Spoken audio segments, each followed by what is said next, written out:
A service of KIBMradio.com, the Internet's home for an all-old-time radio.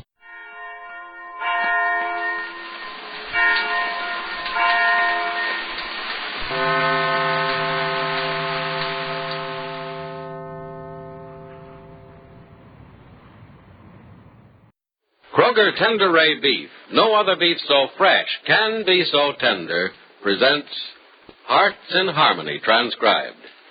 K is for Kroger, C is for cut, B is for beef. KCB means Kroger cut beef, and Kroger cut beef means more meat for your money. That's right, ladies. Kroger cut beef gives you more meat, less waste. You see, before the meat is weighed and priced, the Kroger method of cutting beef removes excess bone, excess waste, and stringy ends. Yes, that's before the meat is weighed and priced. And that's why Kroger cut beef gives you more meat for your money. It's top U.S. government grades of beef, meat that's tender, juicy, rich red, and marbled with just the right amount of flavory fat. Yes, it's a better value in top-grade beef. Now, for example, let's take a Kroger cut sirloin steak. Before the steak is weighed and priced, the Kroger method of cutting beef removes the stringy ends, excess waste, and excess bone. So you get a better value because you don't pay steak price for stringy meat, excess bone, or waste. But whether you buy a steak or roast, you receive more meat, less waste. That's at your Kroger store. Visit your neighborhood Kroger store soon. Make it a rule to buy Kroger cut beef and get more meat for your money. And now, Hearts in Harmony. It seems strange to Penny Gibbs not to see Nora and Freddy Lang in her home. Nora dusting and cleaning, Freddy puttering around the house repairing this and that. It seems strange not to see them every day. But Penny is happy for them, for now they have a home of their own. But Penny is happier still when the doorbell rings and she opens the door. Hello, Penny. Freddy, how are you? Hungry kids have come and calling. Oh, well, gosh, shake it's the good to see hayseed from you. our heads and let us in, you city dweller. Come on in, both of you. Oh, it's so good to see you. Well, goodness, Penny, we haven't even been away a week yet. You don't have to put on an act. Nora, if you think I'm putting on an act, you hurt my feelings. Say, look, man, act or not, it made me feel so good, I think I'll go out and come right out. Freddie, you just want to track up the floor more than you already have. Take off your boots. Yeah, go ahead, take off your boots, Freddy. Yeah, I will. Give me time. Yeah, they come in the living room. Come on, Nora. Come on in here and tell me about your new home. All right, Penny. But I'd rather have you come out and see. Oh, thanks. Yeah. You know, Penny, that's half the purpose of this visit. Maybe you'll come out and have dinner with us this evening. Oh, thanks a lot, Freddy, but not tonight. I can't. Oh, don't you worry. We'll see about that. Oh, can't you come out this evening, Penny? Honestly? Oh, darling, I really love to, but I can't. Hurry up, Freddy. All right, I'm coming. Now, tell me, how does it feel to be a housekeeper in your own house? Just wonderful, Penny, wonderful. I never objected too much to housework, as you know, but in our house, I even like doing the dishes. Oh, you'll get over that soon enough. I guess I will, but it's going to be fun while it lasts. How's Sarah Grundy working out? Oh, very well. We're letting her do things her own way and have things her own way, so she's perfectly happy. Well, she's happy, but how about you? Oh, I'm very... Yeah, she's wonderful, Freddie. Yeah, she's swell, but I miss you terribly. We all miss you. I miss you too, Penny. Especially when I'm all alone in the house and all the work is done. There's not as much work in my house as there was here. No, there isn't now, but that's because you have no children to watch. Pretty soon you will have, though. And it'll be your own this time. Cricket, I'm going to have everything there is to have, I guess. I hope you do, Nora. Say, you know, the place still looks the same, but where is everybody? Why, the house is as empty as an abandoned barn. Yeah, it is kind of lonely. Well, they're out. Jade went to the office. Yeah? Mother and Peg are downtown. Uh-huh. And, Sarah took Valerie to the store. No kidding. Yeah. Oh, how does little Valerie like Sarah? Oh, she adores her. Does she? Yeah. Sarah's really wonderful with the children. Mm-hmm. As a matter of fact, she and Julie became the best of friends the very first day.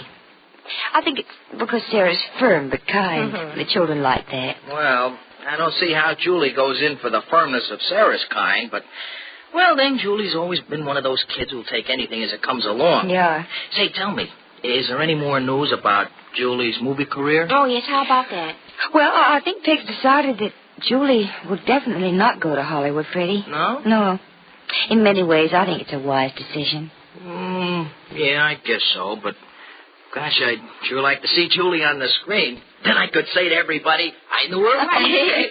Freddie wants Julie to be a movie star so she'll get him a job in the movies, too. You think that's a bad idea? Say, now, look at this, Penny. What? How about coming out to the house for dinner tonight, huh?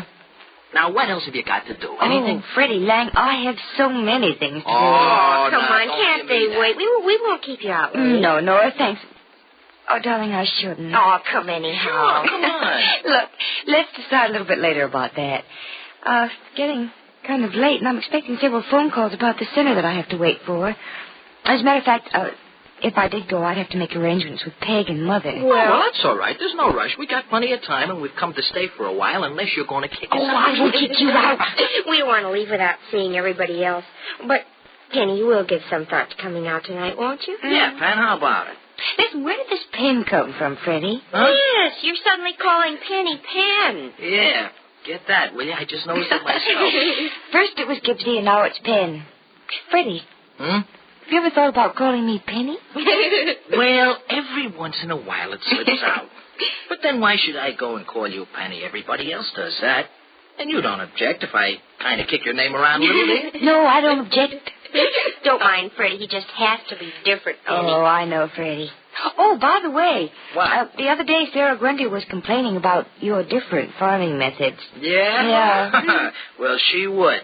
Listen, our farm outproduced Grundy's place 3-1, and she's Oh, horrified. Freddie, stop. Yeah, she really is. And this year, we're going to triple what we did last year. We hope. How about that?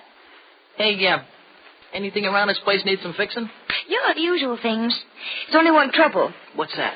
We don't have a resident repairman anymore. I see. Well, then, I'm the visiting repairman. All right. You just show me what needs fixing, and then this evening, Nora and I are going to show you a house that doesn't need any fixing at all. All it needs is a guest for dinner tonight. And you're going to be that guest whether you say so or not. Penny, the storm's getting worse. Yeah, I see it is, but so nice and cozy at your fireplace, Nora. Yes, it is. That's your whole house is cozy. Well, listen, Gibbsy, wouldn't be cozy at all tonight if it weren't for the big pines around this house. Pretty rough storm out there. You see, isn't this a strange time of the year for a rainstorm, Freddie? Strange. It's wicked. I thought this would happen when the temperature went up this afternoon. There was supposed to be a snow by nightfall, but guess it got too warm. Yeah, I guess it must have. Golly, I hope it stops soon.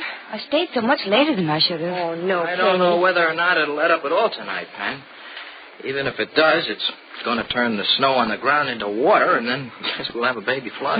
Crickets, the road to the highway will be practically impassable. If it can even be found. Well, let's not worry about it now. I'm much too comfortable and well fed to worry about what it's like outside. Yeah, thunder's sure rolling out there, isn't it? Is there lightning, too? Oh, gosh, it'd be awful if it hit one of our pines. Yes, and you're worrying about the poor pines, but not about us. Just think what one of those falling pines could do to this house. Freddie Lang, one more reminder like that, and I'm going home storm or no storm. I was just kidding. Nothing's going to happen. Hey, last batch of thunder must have cracked the sky wide open. You know, Penny, I think you're going to be stuck here for the night. Oh, Freddie, I can't be. My car's outside the door. I'll be able to get home all right. But don't leave now, Penny. Stay a little while longer. We haven't talked half enough. No, we haven't talked half enough. Only constantly since early today. That's you women. Tell me, Nora, is your father really a lot better? Oh, yes, much, thank you. Sure, he's so much better that I have to keep an eye on him to keep him from working. You mean he's working again? He is. We're just putting around with little things on the farm. He's behaving himself very well. And that's only because I bawl him out about 3 times a day. Gosh, I don't do half the work I should, keeping him from doing the work he should. Oh, say, what about Helen Burroughs? Have you heard from her? Freddie wrote to her again a few weeks ago, and last week we heard from her. She's thinking seriously of accepting our invitation. Yes, and I'm seriously thinking that we've gone crazy to ask her to come back here to Rossville. Don't you think so, Penny? Oh, Freddie, I don't know. She certainly should be given a chance to redeem herself. Well, let her redeem herself in New York, where she's a good long way away from us. Oh, if she wants to come to Rossville, she's welcome, Freddie. Golly, maybe she'll even like it on the farm. Like it on a farm? Sure. Brother, Helen Burroughs on a farm. That I gotta see. Well, maybe you will. Yeah, maybe. Yeah, I can just see that gal. Helen, a gal who wants to drive a Rolls Royce. Driving a tractor? Yeah, well, she might surprise you. You don't know. Well, I tell you, Gibbsy, everything that dame does surprises me. But it's not always the way I like to be Oh, surprised. come on, stop talking about her if that's the way you feel. Okay. Hey, you know that storm is getting worse every minute. Yes. Wonder what it looks like outside. Cricket's Penny, it's a fine time to think of it, but I hope you closed the windows in your car. Yes, I did, darling. It looked like rain when I came out this afternoon.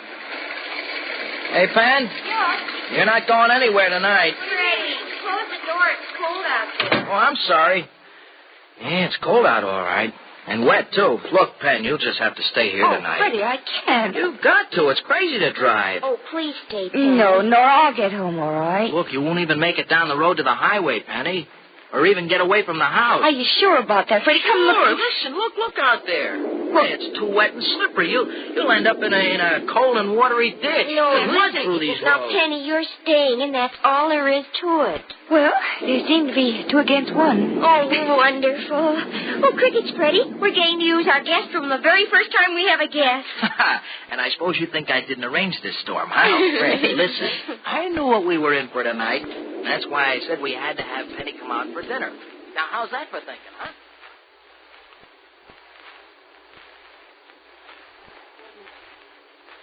Freddy, wake up.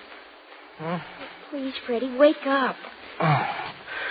Oh, sure. Wake up, Freddy. What time is it? I don't know, it's late, but Freddy, I think I smell smoke. Stop. Must be early at... Freddy, I think I smell smoke. You do? Yes, I don't. Oh, no, it can't be smoke, Nora. but it is. I'm sure it is. Oh, wake up, Freddy, please. Yeah, okay. I'll wake it up, Nora. But you can't smell smoke. There isn't it. Hey, I smell that smoke, too. Oh, Freddy, what is it? I don't know, but I'm going to find out quick enough. Nora, you stay here. But it can't be a fire, Freddy. Well, it's something, and... Nora! Freddy, what is The it? whole living room is full of smoke. Get your robe and get out of here. Oh, Freddy, if there's a fire, where is it? I don't know, but I'll find it in a minute. Let's go get Penny out of her room first. I don't see any flames. I don't either. It might just be the furnace smoking. Maybe I didn't regulate it right before we went to bed. Oh, here's Penny's door. I can hardly see Freddy. I can hardly breathe. Nora, get back, will you? Nora, Penny's room's on fire. Oh, Freddy, don't go in there. I don't go in. I can't get in. Penny! Penny, get out of there. Get me. So the Lang's new home is on fire and Penny is trapped in her room. Or is she still in her room? And if she is, can Freddy get to her in time? Be sure to listen to the next dramatic episode of Hearts in Harmony. KCB. KCB. KCB means Kroger cut beef, and Kroger cut beef means more meat for your money. You see, Kroger cut beef gives you more meat, less waste, because before the meat is weighed and priced, the Kroger method of cutting beef removes excess bone, excess waste, and stringy ends. Yes, Kroger gives you more meat, less waste, and it's top U.S. government grades of beef, tender, juicy, rich red, and marbled with just the right amount of flavory fat. So visit your Kroger store soon. Order your favorite cut of steak or roast. If you buy a Kroger cut round steak or roast, notice that the Kroger method of cutting beef gives you a minimum of bone and removes excess waste before the steak or roast is weighed and priced. Remember, whether you buy a steak or roast, Kroger cut beef gives you more meat for your money. And remember, too, ladies, Kroger cut beef is available only at Kroger stores. So plan now to visit your neighborhood Kroger store. There's where you'll find delicious beef, top-grade beef. And there at your Kroger store is where you get more meat for your money. For Kroger cut beef gives you more meat, less waste. Get your share of this tremendous value without delay at your neighborhood Kroger store. Tune in Monday, same time, same station, for another exciting transcribed chapter of Hearts in Harmony.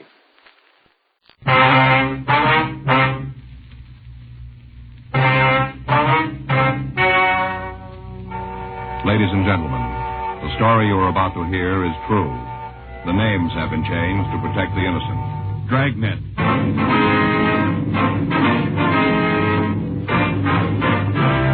Dragnet, the documented drama of an actual crime. For the next 30 minutes, in cooperation with the Los Angeles Police Department, you will travel step by step on the side of the law through an actual case transcribed from official police files. From beginning to end, from crime to punishment, Dragnet is the story of your police force in action. It was Monday, July 6th. It was sunny in Los Angeles. We were working the day watch out of burglary detail. My partner is Frank Smith. The boss is Captain Bernard. My name's Friday. We're on our way out from the office, and it was 8:23 a.m. when we got to the corner of Walton Avenue and Adams Boulevard. A used car lot office. I'm sorry, gentlemen, but you can't come in here. We're police officers. Oh, well, Frank Smith? That's right. My partner, Sergeant Friday. How do you do? My name's Binion, John Binion. How are you? I thought the door was locked. Didn't want anyone to come in until you fellas got here. Are you the owner? Yeah. Did you put in the call? That's right. When I found out I'd been robbed. You want to tell us what happened? I sure do. Only one trouble. What's that, sir? Not much I can tell you. Opened the door this morning, same as usual, came in, hung up my hat, and sat down at the desk. Yeah. Wouldn't have noticed anything was wrong, but I promised my wife I'd type her jingle first thing when I got here. What's that? A jingle. Wife works all the contests and papers, magazines, you know. Oh, yeah.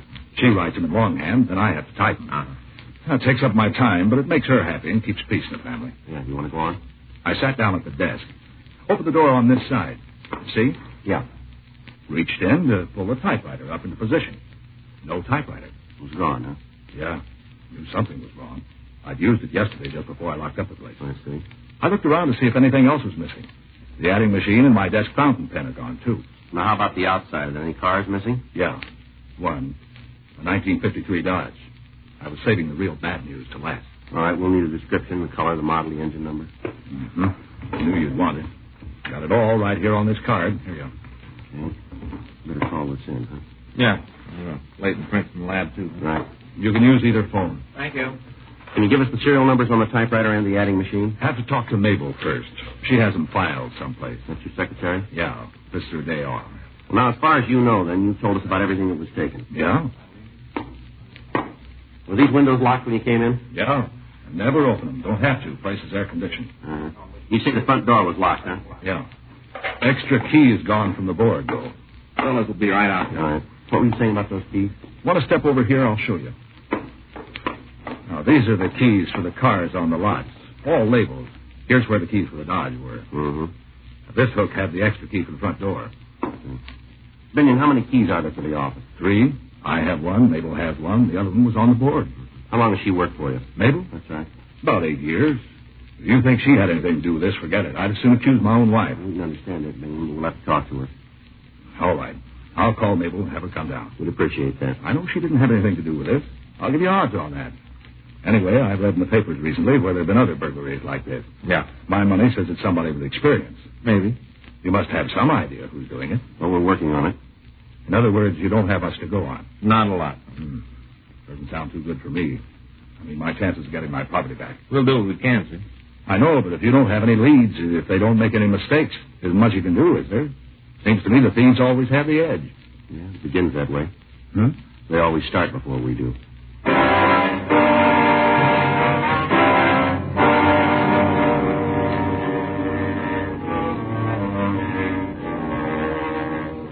Crews from the crime lab and Leighton Prince went over to the office. John Binion's secretary came in, but after questioning her, we decided she had nothing to do with the crime.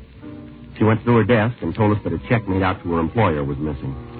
Binion called his bank, and they promised to notify him if the check was cashed and returned to them. We got the serial numbers on the adding machine and the typewriter, and we notified pawn shop detail. Bulletins were also sent to second-hand stores. The latest burglary was similar to others that we've been investigating. The thief's M.O. was no different than we had on file, and to date, we have been unable to make any recoveries. We talked to informants, but they could give us no leads to the identity of the burglar. The report from the crime lab was the same as on all the other thefts. Entry had been made through the door. The lock had not been forced, indicating either the use of a key or some instrument to pick the lock. Leighton Prince failed to find any usable fingerprints. Tuesday, July 14th, 10:31 a.m. I got it. Burglary Friday. Yeah. Mm-hmm. With your name? You have it now? All right, we'll be right out. Right, bye. It's Binion. He called from his bank. Yeah? I think he turned a lead. What do you mean? Stolen check was cashed.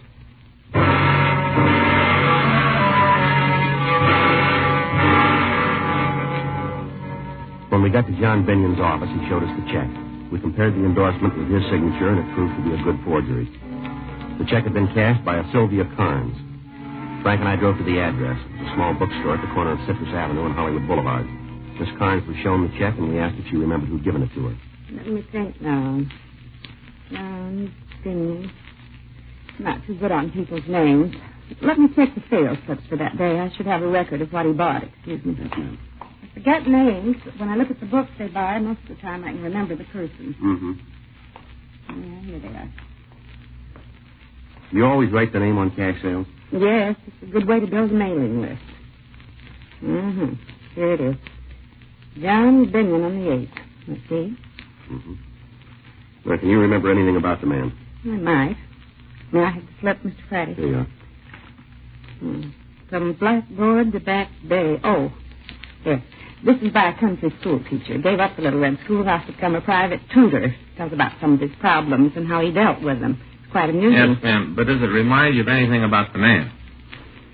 No. Well, let's see what else he bought. Locks down through the ages. I never read that one. I guess it's about locks. Well, I'm beginning to remember. Yes, ma'am? He said locks were a hobby with him. Does that mean anything to you? Yes, Mike, but can you tell us anything about the man's looks? Well, let's see. I guess he was about your size. Me, ma'am? No, he wasn't quite as... Well, he looked more like Mr. Friday. Yeah. How about his coloring? Had dark hair. Straight. Did he have any marks on his face that we might use to identify him? Not that I recall. Could you tell us anything about how he was dressed? I'm afraid not. Other book was The Window Without Curtains. Now, that reminds me of something. What's that? His voice. Yeah. Seemed almost too precise, too perfect. Did you notice any accent? No. Was there anything else you can tell us about his looks? No. What kind of identification did he show you? A driver's license. And it was made out to John Binion? That's right. I copied the names, the sales slip from it. That's the only identification he showed you? Yes, I didn't ask for any more. He seemed to know a lot of the business people in this neighborhood. Yeah. Mentioned them by name, said he lived near here before he got married. I see. No, I've been in business for 6 years. This is my first loss on a check. That's right. Always been so careful.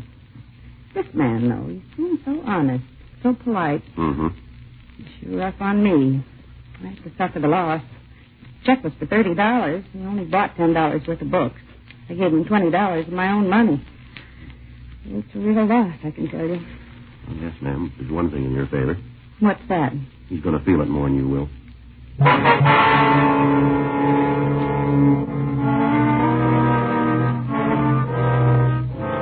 From what Sylvia Carnes told us, we knew that our suspect was also a forgery artist, or he had connections that could furnish him with suitable identification. Assuming the suspect might still live in the neighborhood, we spent the rest of the day questioning people in the area. We failed to come up with any leads. The next day, we started to canvass again. The manager of a small hotel told us that a man named Paul DeRoe was living there who could fit the partial description we had. In the manager's company, we went upstairs to look through the room. Hey, Joe. Yeah. The picture on the wall, some kind of certificate, too. Looks like it's written in German. Want to take a look? Yeah.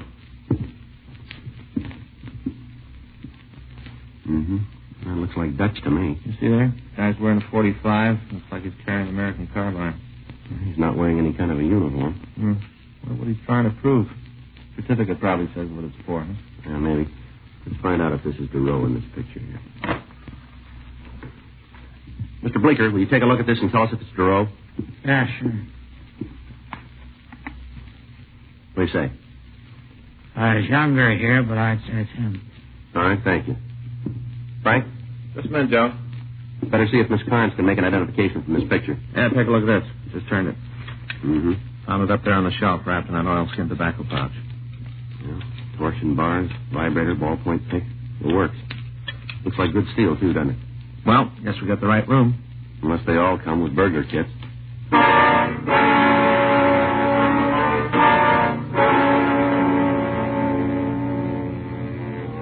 Frank and I continued to search the room. Besides the burglar kit, we found 3 books with the same titles as those bought with a stolen check. Sylvia Carnes identified the picture as being the same man that had passed the check. We called the office and asked them to run the name and description of Paul DeRoe through R&I. A local and an APB were gotten out on the suspect. Frank and I went back to the hotel and decided because of the physical setup of the lobby, it would be better to wait in the suspect's room. The manager took over the desk, and we arranged for him to notify us with one long ring on the phone when DeRoe asked for his key. 3 hours went by. 9:13 p.m. That's it. Yeah.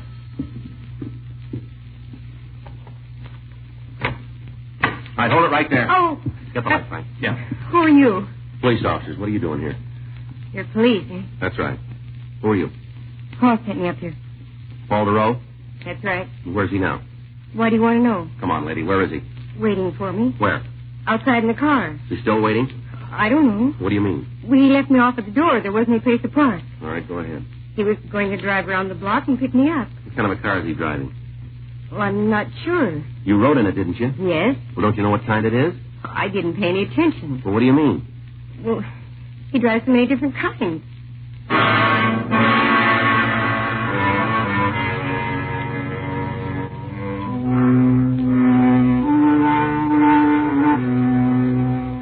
We took the girl, Darlene Potter, with us, and we went down to the lobby. She was instructed to go out to the street and meet DeRoe. Frank and I followed her. There was no car waiting outside the hotel. On the chance that he might have parked and was waiting for the girl, Frank went up the street and then crossed to the other side. I walked down the street toward our car. DeRoe failed to show up.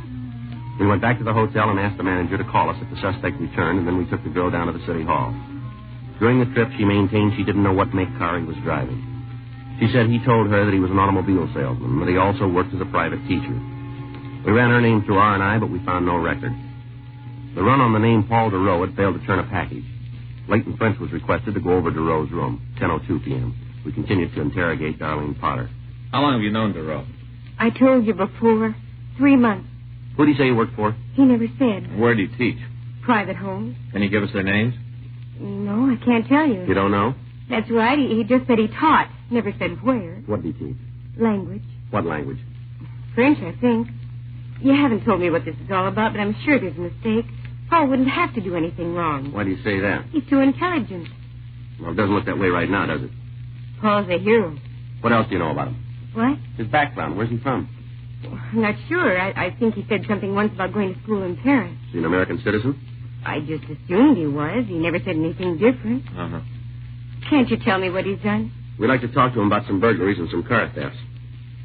Paul wouldn't steal. Well, maybe so, ma'am. We've got good reason to think he did. Well, there's some mistake. It doesn't fit with the kind of person he is. How do you mean that? It might not make much sense to you. Well, give us a try. Paul was in the war. And so? Yes, maybe you saw the picture and citation in his room. Yeah, we did. What about it? He fought with the Dutch underground forces. He told you that, did he? Yes. He only talked about it once or twice. I think he was in that group. I don't remember the name, but they went in and organized the resistance forces before the invasion. Uh-huh. You're pretty sure Paul is the man you want? Looks that way, yes, ma'am. It's hard to believe. But there's a reason for it. I guess he took a lot of chances during the war. Must have changed him. He hasn't changed.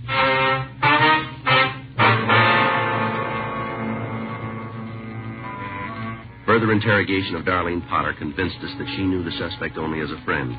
When we drove her home, she gave us a more recent snapshot of DeRoe.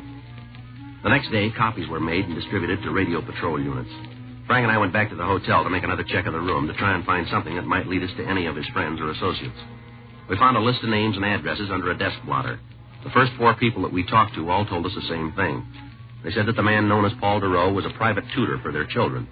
The only address that any of them had for him was the hotel. At 2 of the homes, we were told he came to teach on Wednesdays. One party said he came on Saturdays, and the other one said he came on Tuesdays. 4:03 p.m.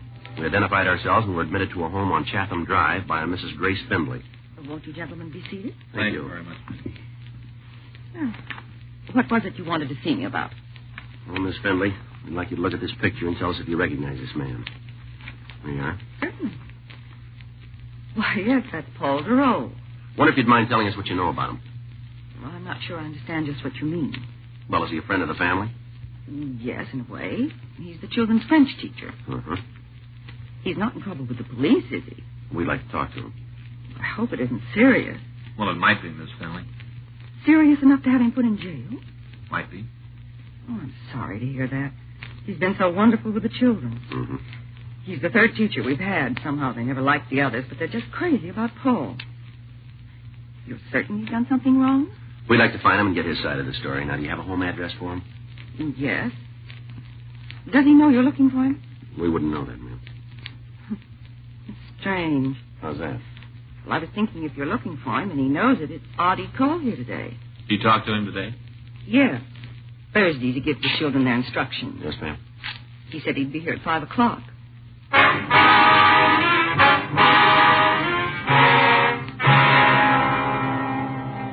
With Mrs. Findley's permission, Frank drove our car into the garage, and then we waited for Duro to arrive. While we were waiting, Mrs. Findley told us that when Duro had applied for the job, he'd showed her several letters of recommendation from families in the East. Because of his intelligence and her children's instant liking for him, she hadn't made a check on his background. She went on to say that she had noticed him driving several different makes of cars, but she couldn't give us a description of any of them. 5:06 p.m. The front doorbell rang. That must be him. I hope there's no trouble. All right, you wait here, Miss Findley. All right. Don't worry about it.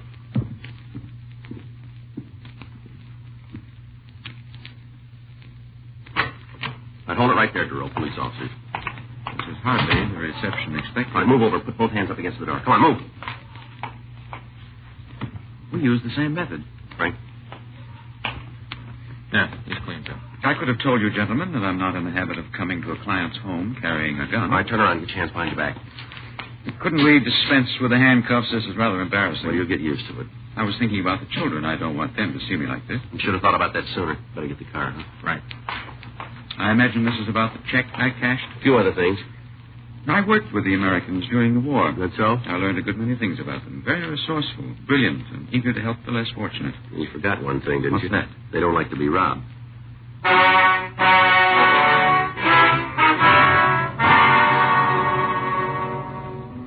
We contacted the office and had them send another team out to pick up the car Duro had driven and take it down to the police garage. On the way down to the city hall, the suspect told us he'd been in this country about 6 months. He refused to talk about anything except what a great country he thought America was. Frank went to check with DMV on the suspect's car, and I took Duro to the interrogation room. It's wonderful. It's the only place in the world to live. Yeah, well, all right, Duro. We got the idea you're sold on this country. Now let's get on to cases and talk about the reason we're here. How about it?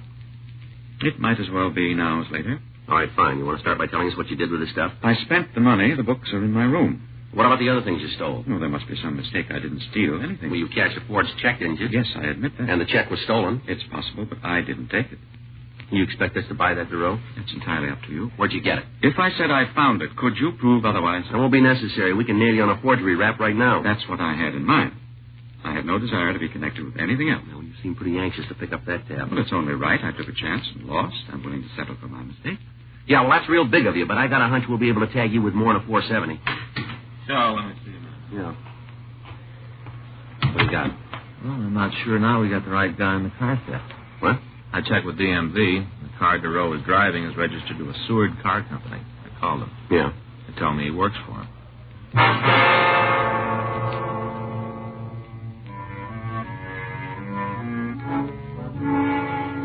We continued to question Duro, but he refused to admit any knowledge of the burglaries and the car thefts. He was booked on suspicion of 470 PC and taken to the main jail. The next morning, the owner of the bookstore identified the suspect in a show-up. We questioned him again, but he failed to admit anything but the check forgery. 9:23 a.m. Frank and I returned to the office. You gotta hand it to the guy. He's cool. Yeah, but he's too ready to buy in on that 470. Yeah, I'll check the book. All right. Here's a number for you to call, Joe. Is there any name on it? Yeah, a fellow named Eiler. Give any reason for the call? Nope.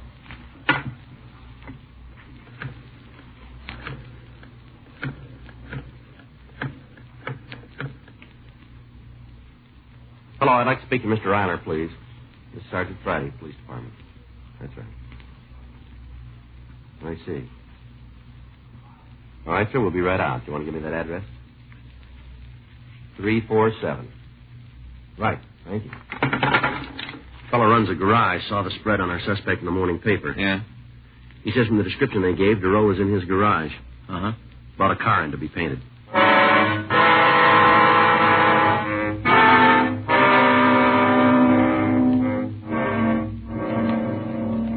Frank and I drove out to the garage, and when we showed DeRoe's picture to Frank Eilers, he identified him as the man who'd brought in a Nash sedan to be repainted. We checked the engine number and found it listed as stolen. We went back to the office. Here's that FBI kickback. Did you read it? No, I just picked it up. Yeah, listen to this. Paul J. DeRoe, alias Paul Dawson, alias Peter Duncan. True name, Philip Paul Dorrance. Got much of a record? You'd have to take a day off to read it all. Served terms for burglary in GTA. He's been at all the best hotels. Joliet, Sing Sing, Atlanta. Born and raised in this country. What about that war record? Joliet, 1938 to 1946. How do you like that? Well, he sure went to a lot of trouble. Having his picture taken and that get-up and that phony certificate. The way that picture looked. All those trees and the countryside. Sure looked like Holland to me, didn't it to you, Joe? Well, that's our big trouble. What do you mean? We never been to Holland.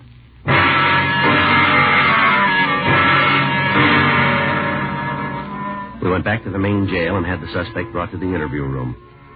He still denied any connection with the burglaries and the car thefts. 12:16 p.m. With my war record, I don't have to be subjected to Now, this. look, we got you made on the check, and it won't be hard to prove you stole that car. Your story falls apart like a $4 suit.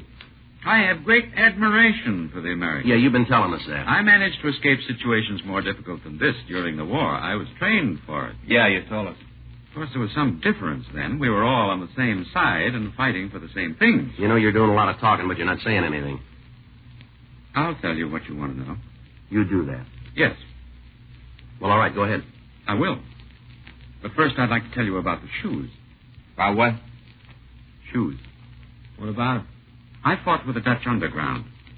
Now, for a man to fight, two things are important. Is that so? A gun and a good pair of shoes. Mm-hmm. Many of us who wanted to fight had neither. One of your OSS men contacted us and said we would get them. And one night a plane came over and dropped containers by parachute. Yeah. The man kept his promise. We got guns, the fine carbines, and we got shoes. When daylight came, I looked at mine very closely. They had stamped on them, made in America. Yeah. And that's when I made up my mind. You did? Yes, I decided that someday I would come to the United States. Mm-hmm. I knew if I wasn't killed, I'd come here. Yeah, it's a wonderful story, isn't it? Yes, and I regret that I'll lose my chance to become a citizen.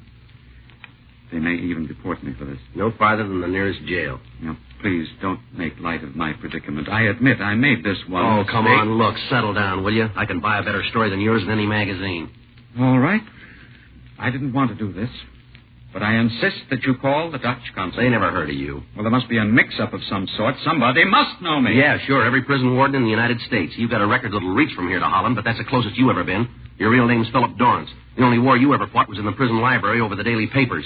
You've been in and out of every joint in the country. Now, there's more. Do you want the rest of it? No, I guess that's enough, isn't it? I might as well admit it. I'm a burglar and a car thief. You left one out. What? You're a liar.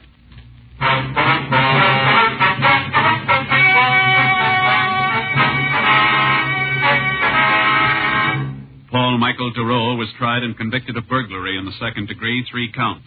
Grand theft auto, 3 counts. And forgery, 1 count. He received sentence as prescribed by law. Burglary in the second degree is punishable by imprisonment in the state penitentiary for a period of not less than 1 or more than 15 years. Grand theft auto is punishable by imprisonment for not more than 10 years. Forgery is punishable by imprisonment in the state penitentiary for a period of not less than 1 or more than 14 years. Dragnet. The story of your police force in action is a presentation of the United States Armed Forces Radio Service.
The Signal Oil Program. Yes, the Signal Oil Program. The Whistler.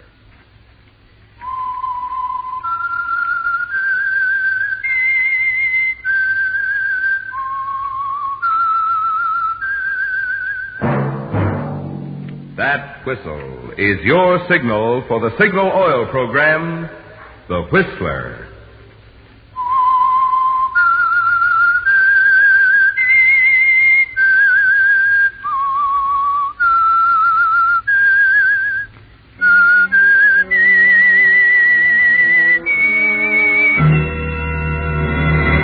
I am the Whistler, and I know many things, for I walk by night.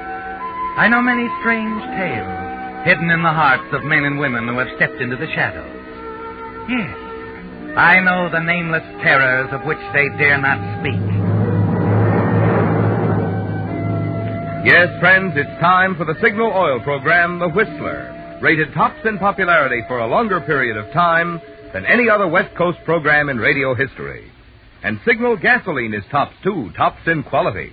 It takes extra quality, you know, to give you extra mileage. And Signal is the famous Go Farther gasoline.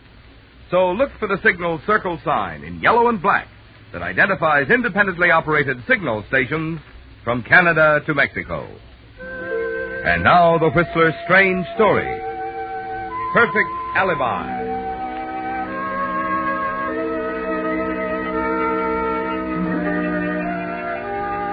Entering the Golden Sparrow, a cozy little cocktail lounge near the far end of Beverly Boulevard, Private Investigator Johnny Seltzer, 30, handsome, off duty at the moment, found business at a standstill.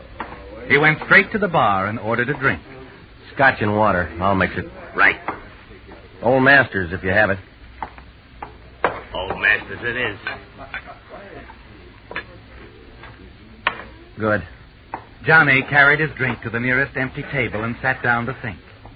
Self-centered, cynical, and, in his own estimation, a smooth operator, many things were on his mind, especially Johnny Seltzer himself. Things hadn't been going too well for him. Tom Silver, founder of the Silver Detective Agency, had threatened him with dismissal unless he changed his ways, ceased gambling, and gave closer attention to his duties. Staring moodily at the voluptuous paintings lining the walls, Johnny suddenly pushed back his chair and walked over to the jukebox at the end of the bar and slid a nickel into the slot.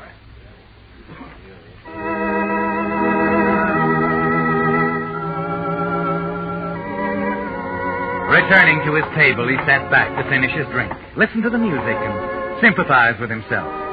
Ordinarily, Johnny would have welcomed the voice which abruptly shattered his mood. A low, sibilant voice that seemed to come from nowhere. I like music, too. Does that make us pals? Don't seem very happy. I was.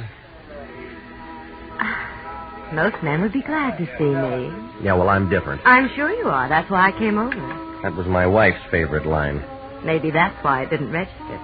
It could be. You didn't like her much, huh? I didn't. Divorced? I didn't kill her. Say, what are you, anyway, an investigator for the World Psychology Foundation? I'm surprised you haven't asked me why I got married in the first place. Oh, I figured that out already. So? And it shows on you, too. What? Your merger with the bankroll behind that mink and ice you're modeling. No merger. Present. From a relative. That's quite a coincidence, isn't it? What is? Two people who like money meeting up in a place like Hollywood. And now that we know all about each other, let's call it a day, huh? Why? Why not?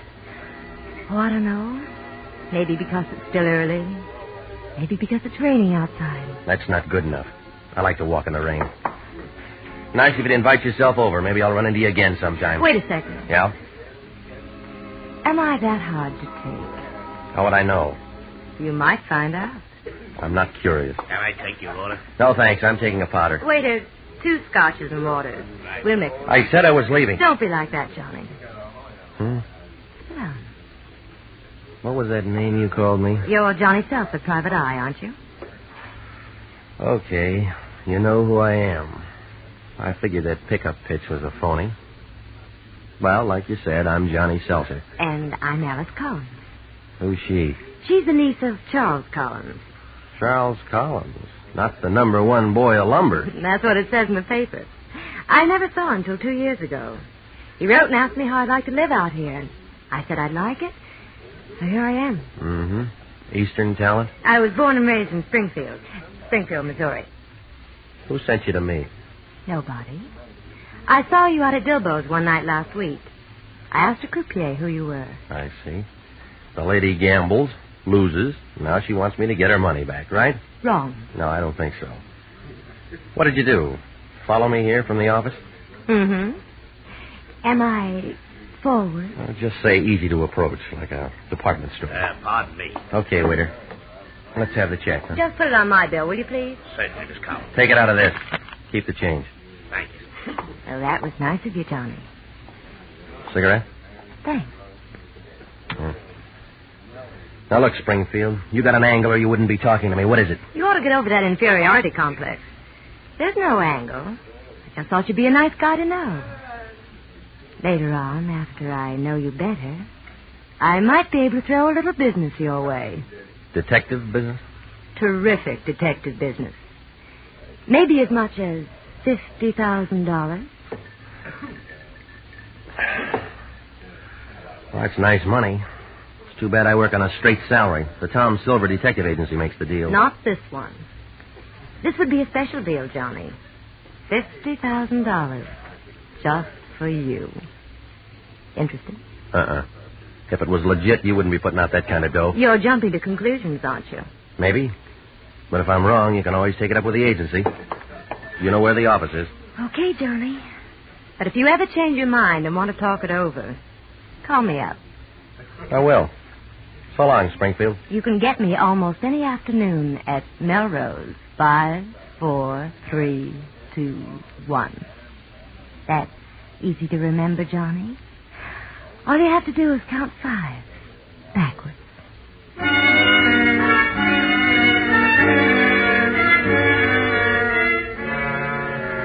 When you leave the Golden Sparrow, you're sure you've seen the last of Alice Collins, aren't you, Johnny?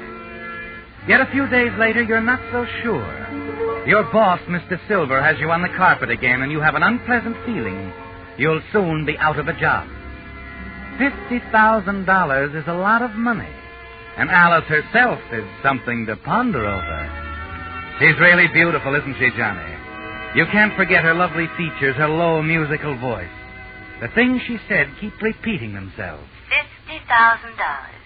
Just for you. It's easy to remember, Johnny.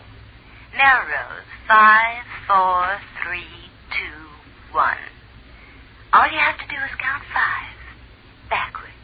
A few afternoons later, you enter a drugstore, cross to the phone booth, lift the receiver, deposit a coin, and reach for the dial. You can get me at Melrose, 5, 4, 3, 2, 1. That's easy to remember, Johnny. All you have to do is count 5 backwards.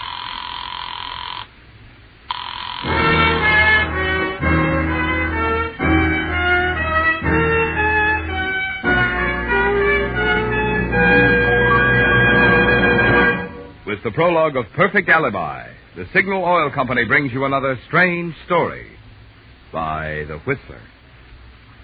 Have you been putting off buying new tires? You're going to be glad you waited, because now you can save real money at Signal service stations. But hold on. Don't get the idea that Signal dealers are offering cut-price merchandise. Signal dealers feature nationally advertised first-line Lee tires built to top-quality standards. In fact, for 47 years, Lee has built only one quality, the finest first-line tires. And today's Lees wear much, much longer, because Lee toughens cold rubber with patented high abrasive Fill Black O. That's why Lee can back every tire with a double guarantee. Well, since such quality obviously can't be sold at cut prices, how can Signal dealers save you money? By giving you today's biggest allowance for your old tires. That's right. That sign outside Signal stations means just what it says. Biggest allowance for your old tires on top-quality Lee tires. I can't tell you exactly how much your old tires are worth, but they're worth plenty. And you can easily find out by driving into any Signal station. So before you buy any tires, see a Signal dealer. You'll be glad you did.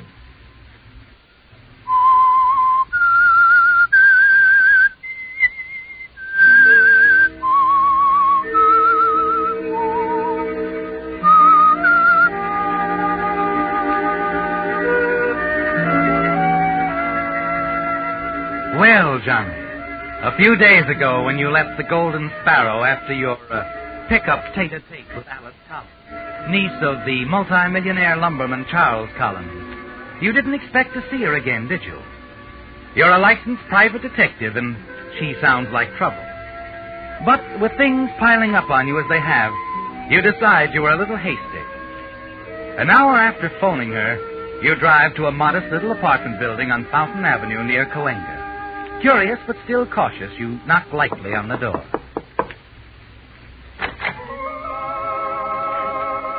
Hello, Springfield. Hello, Johnny. Come in. You still like music, don't you? Mm-hmm. I've got a good memory, too. You have at that. Here, let me take your hat. Then we'll go in the sunroom. Okay.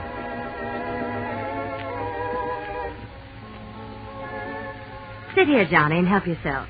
Cigarette, scotch, and ice water. Oh, this is cozy. Real cozy. My uncle gives me a very nice allowance.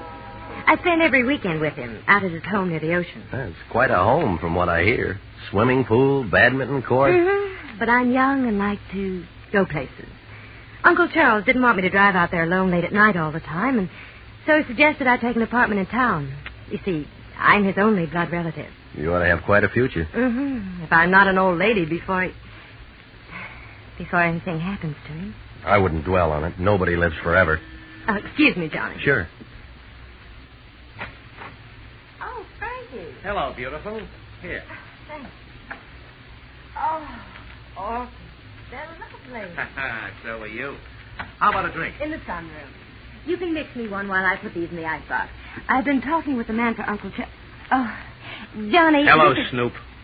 Well, you two know each other? For years. Hiya, Frankie. What are you doing here? I'm here a lot. How gorgeous. Yes. You see, Johnny... What I can't figure out is what a Snoop's doing here. Business. Strictly business, Frankie. You see, Uncle Charles has been sick, and, well, he heard rumors, things at the mill weren't on the up and up, and asked me to make some inquiries. Why didn't you ask me about it, baby? I'd have gotten you the best of the business. You don't think Johnny's good? He's all right. Oh, forget it, Snoop. I'm sorry I acted like I was sore. But when you're nuts about a dame, bad, you know how it is. Sure, Frankie. That's okay. Cigarette? Yeah, thanks. I'll be back in a second. I want to put these on. All right, take your time. It's a nice cigarette. Class, too. F.B. Frankie Benson, monogrammed in Old English. Everything. You really like it? Like I said, Frankie. Class. Well, here. Take a bunch. Oh, no, I didn't mean that. Go ahead, go on. I order them by the gross. Well, thanks. This job for old man Collins you're talking to the doll about. Oh, I don't know anything about it yet. I just got here 2 minutes before you did. No. How about a drink? Sounds fine. I think I'll skip it, baby. You got to talk to Snoop here. I'll pick you up at dinner around 7, okay?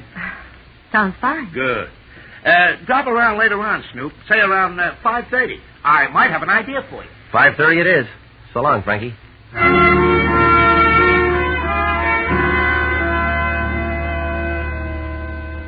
Well, Johnny, your golden girl seems a little tarnished, doesn't she? Not that you're surprised, but you are disappointed. And a little nettled to realize that a girl with the background of Alice Collins would waste her time on a gambler, a glorified hoodlum like Frankie Benson, operator of the notorious Dilbo's Gambling Club. After Frankie's departure, you make no attempt to hide your annoyance. Nice friends you got. Honestly, Johnny, it's not what you think. What do I think? You think I'm Frankie Benson's girl? Well, aren't you? No. He thinks so. I know he does.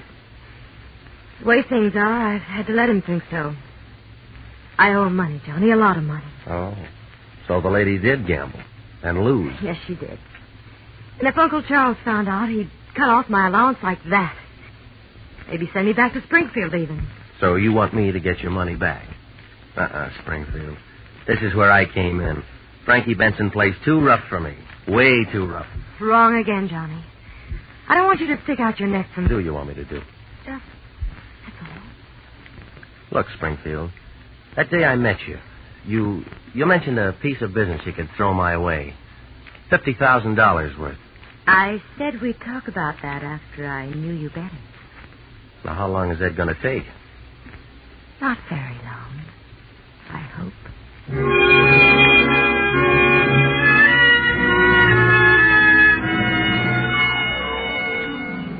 As you drive out to Dilbo's at the request of Frankie Benson, your imagination goes far beyond anything you've ever thought of. You decide to marry Alice Collins. She's beautiful, and someday she'll inherit the Collins lumber fortune, reported to amount to more than $2 million. But you're worried about her connection with Frankie Benson.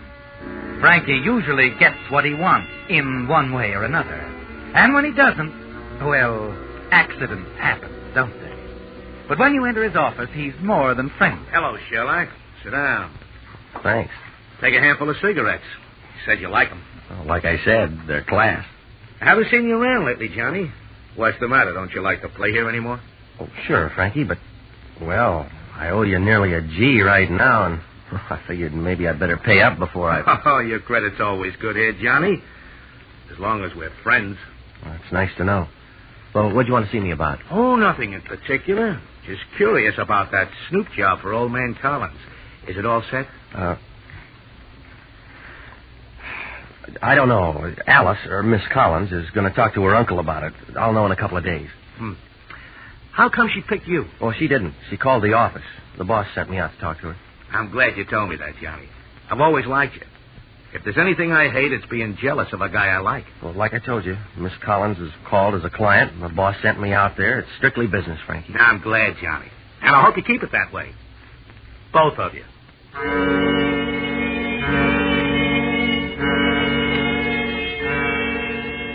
Frankie Benson's cordial manner doesn't fool you for a minute, does it, Johnny? It only makes his thinly veiled threats more pointed. Frankie Benson is still a gangster of the old school. And you have no intention of giving up Alice Collins. But you decide you'd better be careful. And for the next few weeks, your meetings with Alice are at out-of-the-way places, usually some distance into the country. You're determined that nothing is going to prevent your marrying her and enjoying the fortune which will be hers after the death of her uncle. The idea of her uncle's quick departure doesn't seem to shock you at all anymore, does it, Johnny? She says nothing further about the business deal she mentioned. Finally, as you decide it's time for a showdown, she phones you late one evening and asks you to drop by her apartment. She seems tense and excited. Frankie Benson dropped in this afternoon, Johnny. He wasn't very pleasant. Now, look, you're playing with dynamite leading that guy on. He always takes care of Welchers, and when he goes nuts over a dame, he really goes nuts. The last dame that tried to fool him had a very peculiar accident. She fell on a letter opener and cut herself bad. I know. He told me about it today while I was opening the afternoon mail. He gave me an ultimatum, Johnny. Marry him or pay up in 2 weeks. Well, can't you figure some way to get the money from your uncle? $33,000? While he's alive. Of course, he could go any time. He's a restless sleeper. He's got asthma, high blood pressure, and a weak heart. He might even get tangled up in the bedclothes some night and smother. You think that might happen? It could. And if it did, there'd be $50,000 in it for me, right? Yes, Johnny. $50,000 just for you. It's too risky. I wouldn't be around long enough to spend it. There's no risk at all. I'll take you out to Uncle Charles a couple of times. By the time you make up your mind, you'll know every foot of the place. You'll have the key to the front door in your pocket. The servants would all be deaf, huh? On Thursday nights, they're out. Except Whitcomb, the butler. He's always there in case Uncle Charles needs him. Wait a minute. You'd expect me Whitcomb's no problem. No problem at all. He always reads in the library near the phone. You see, you'll open the front door at 11 o'clock. At 2 minutes before 11, I'll phone. When he answers, I'll hold him for 10 minutes at least. That'll give you all the time you need. Uncle Charles' death will be the most natural thing in the world. Doctor says it could happen any time. Mm-hmm. You really got it figured out, haven't you? A long time ago. Yeah, well, I'm afraid you picked the wrong guy. Too many chances for a slip-up. Things could go wrong. The doc might get suspicious, find it was murder. What if he does? You won't be connected with it. You'll have a perfect alibi. What? You'll be with me at my place all evening. There's no reason to think that I'd wish my uncle any harm. We'll have a few drinks. You can leave your fingerprints over everywhere. Forget your cigarette case, your top coat. It'll stand up. What about it, Johnny? $50,000's not enough. After the will's settled, I'll double it. No, that's not enough either. I'm not interested in the money anymore. I want you, Springfield. I want to marry you. Do you think I'd ever let you get away from darling. I like that. So did I. What about next Thursday, Johnny? Maybe. I got to figure out the other half of the problem first. The other half? Frankie Benson. As long as he's around, what happens to your uncle won't mean a thing.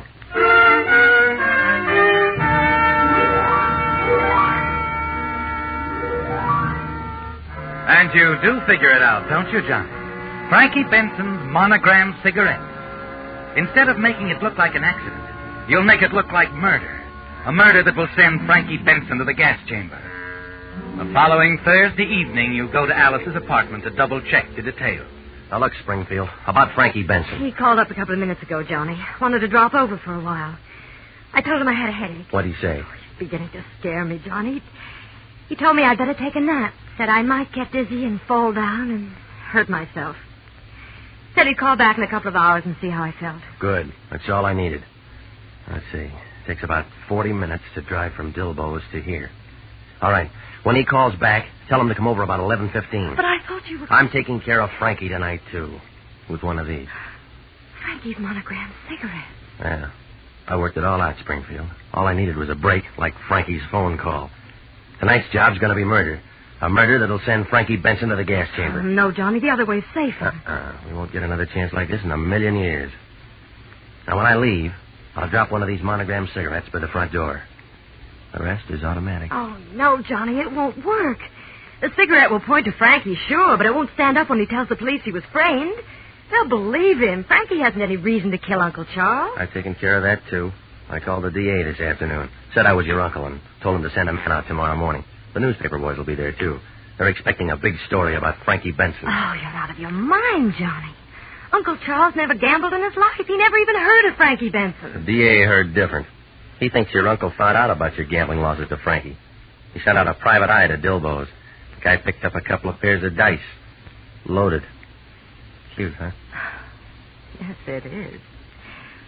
But what about Frankie's coming here tonight? Now, that's the clincher, baby. When he gets here, your headache will be so bad you'll have to send him away. When the cops pick him up, if he tells them he was here, he's lying. That's my alibi. I was here all of the evening. Oh, it'll work, Johnny.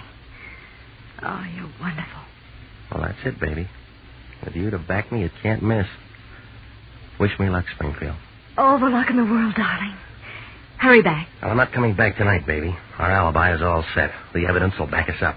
I think it's better if I just hold up at home for a day or so, huh? I guess you're right. Well, don't forget to phone the butler just before 11. I won't. Come here, Johnny. Huh? That's for luck, darling.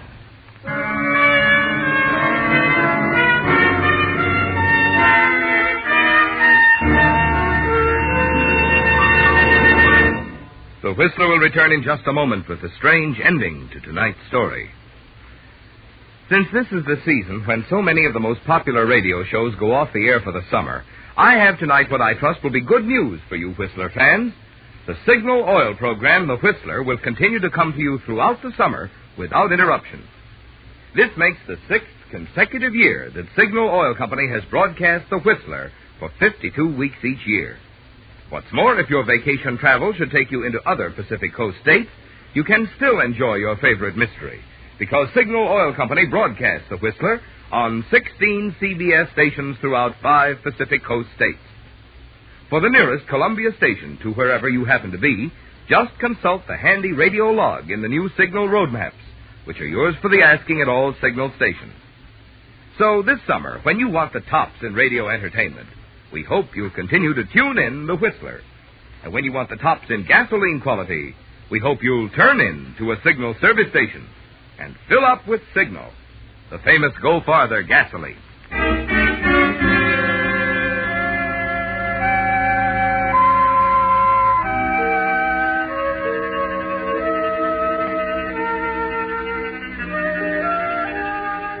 Taking care of Charles Collins was easy, wasn't it? Everything went exactly as you planned. And it came easy to you, didn't it, Johnny? You even slept soundly afterward. The following morning, lolling back in your one comfortable chair, you read the whole story in the papers. It's all over the front page.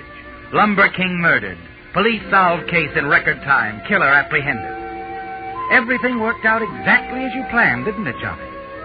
And in a few months, you'll marry Alice Collins and the Collins fortune. As the doorbell rings, you decide it must be another bill collector. That amuses you, doesn't it? You stroll leisurely to the door and turn the knob. Well, it's you, Lieutenant. Hello, Jennings. Come on in, boy. No, haven't got time, Johnny. Besides, we can talk better downtown.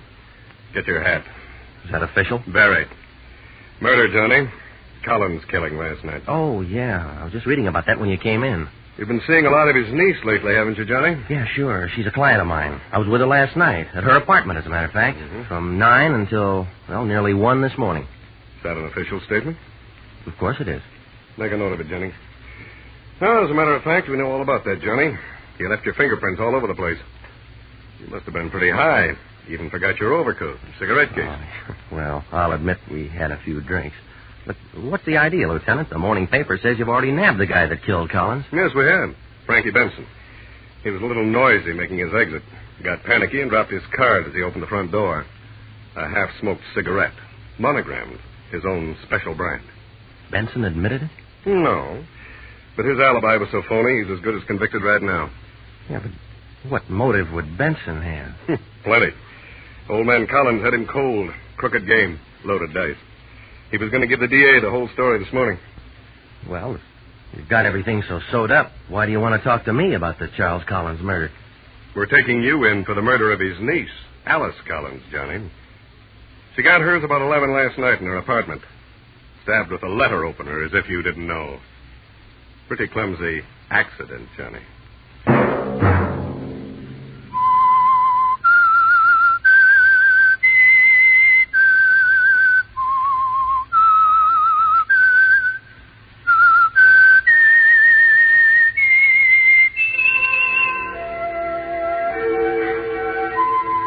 Let that whistle be your signal for the Signal Oil program, The Whistler, each Sunday night at this same time. Brought to you by the Signal Oil Company, marketers of Signal gasoline and motor oil, and fine quality automotive accessories. Signal has asked me to remind you, to get the most driving pleasure, drive at sensible speeds, be courteous, and obey traffic regulations. It may save a life, possibly your own. Featured in tonight's story were Jack Webb, Doris Singleton, and Eddie Marr.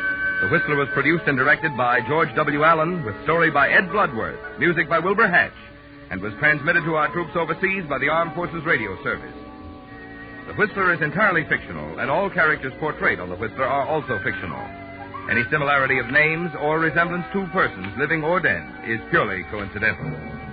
Remember at the same time next Sunday, another strange tale by The Whistler.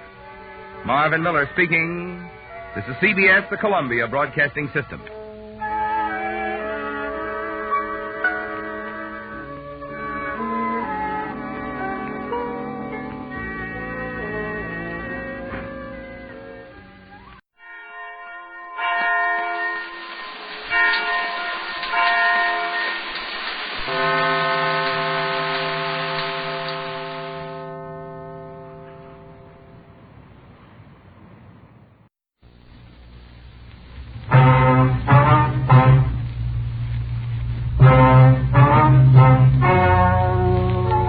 Ladies and gentlemen, the story you are about to hear is true. The names have been changed to protect the innocent. Dragnet.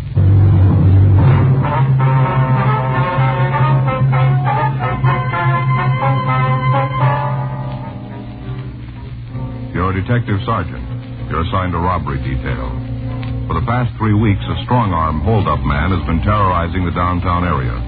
You've got a description of the thief and a method of operation for him. Your job? Find him.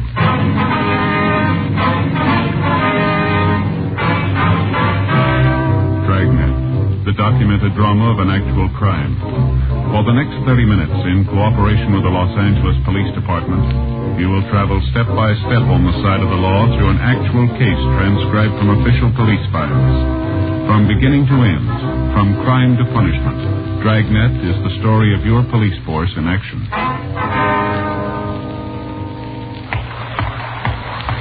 It was Monday, May 3rd. It was warm in Los Angeles. We were working the night watch out of robbery detail. My partner's Frank Smith. The boss is Chief of Detectives Thad Brown. My name's Friday. I was on the way back to the office. It was 4:02 p.m. when I got to room 27. Robbery. Hi, Joe. Hi, Jim. How's it going? Pretty good. What do you got here? That's a new gimmick they're trying. Well, what's it do? Suppose let all of us in the room hear what comes over the hotshot phone. You mean without picking it up, huh? Yeah. Hmm? How's it work? Well, look, I'll show you.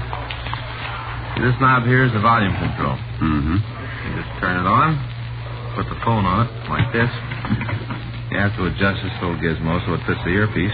That's all there is to it. Mm-hmm. Where do we hear it? Through that speaker over there. Uh-huh. We got another one hooked up in the squad room. Well, we ought to be able to hear it any place then, huh? Yeah. You don't have to get up and pick up the receiver. You can hear the whole call. Should make it a lot easier. We gonna keep it? We're just trying it out the way it looks. We'll leave it in. Ought to save a lot of steps. Yeah. Called a phonodeck, huh? Yeah, works good. Lot better than trying to juggle a phone on your shoulder and write at the same time. And the desk man doesn't have to repeat what's said to everybody in the room. That's all right. I only got one question. What's that?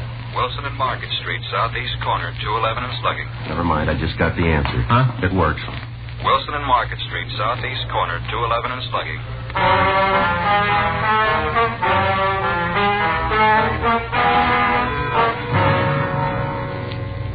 Frank, Jim Austin, and I left the city hall. There was no way of telling from the hotshot call if the suspect was the one we were looking for or not, but either way, we had to check it out. It took us 3 minutes to get to the scene. An ambulance was in the area, and they'd answered the call. The attendant was giving the victim first aid. She was a woman in her late 50s or early 60s. Please. Oh, do something. I can't stand much more. Please do something. All right if we talk to her? Yeah, make it brief. We got to move her in as soon as we can. All right. Lady, I'm a police officer. I've got to talk to you. Oh, go away. I can't talk to anybody. Can't you give me something? Please, it hurts so. Oh, we'll take care of it. You just try to relax. You got a name on her? Cards there, Myra McFadden. Miss McFadden, can you tell us who did it? No reason. I'd give him money. He didn't have to kick me. Was it one man? When she asked for it, I'd given it to him. Did you see who it was? I can't stand it anymore, please. What's wrong with her here? The leg's broken, bad fracture went through the skin. Can you tell us what happened, Miss McFadden? He tried to grab my purse. I didn't know. He tried to take it away from me. Yes, ma'am. I wouldn't let him have it, and then he kicked me in the back, and I fell. Something happened to my leg. Oh, please do something, please. Just a minute, Miss McFadden. Oh, God, please help me. Excuse me, Sergeant. I have to give her morphine injection. Sure, right ahead. Oh. Was it a man? Yes. Was he tall? Yes. About 5'8" to 5'10", maybe? I don't know. Or was he dark? Yes. Did he say anything to you at all? No. He just kicked me and I fell down. Was he wearing a coat? What? Was he wearing a coat? Coat? Yes, ma'am. Oh, I don't know. He just kicked me and I fell down. My leg doesn't hurt anymore. I can hardly feel it. Not anymore. It doesn't hurt now. No. We'll take her in now. Right. What'd you find out, Jim? Anything? Talked to the newsboy on the corner. Did he see it? At the beginning. Heard the woman scream, turned around, saw the guy bring his knee up into her back, dropped her on the sidewalk. Did he get a look at him? Yeah, the fellow took off down that way. Newsboy ran after him. When he realized he couldn't tag him, he came back, called the ambulance. How about a description? Gave that to the other fellows. They got it out. Uh-huh. Well, how's it line up to you two? All the way. It's the guy we're looking for. Well, he switched his M.O. He's hitting in the daytime now. Yeah. Something else, that old lady. She's getting braver all the time.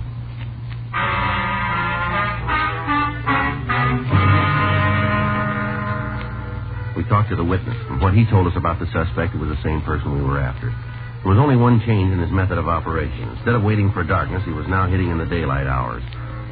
During the time we'd spent on the case, the staff's office had made several runs trying to give us some kind of a lead.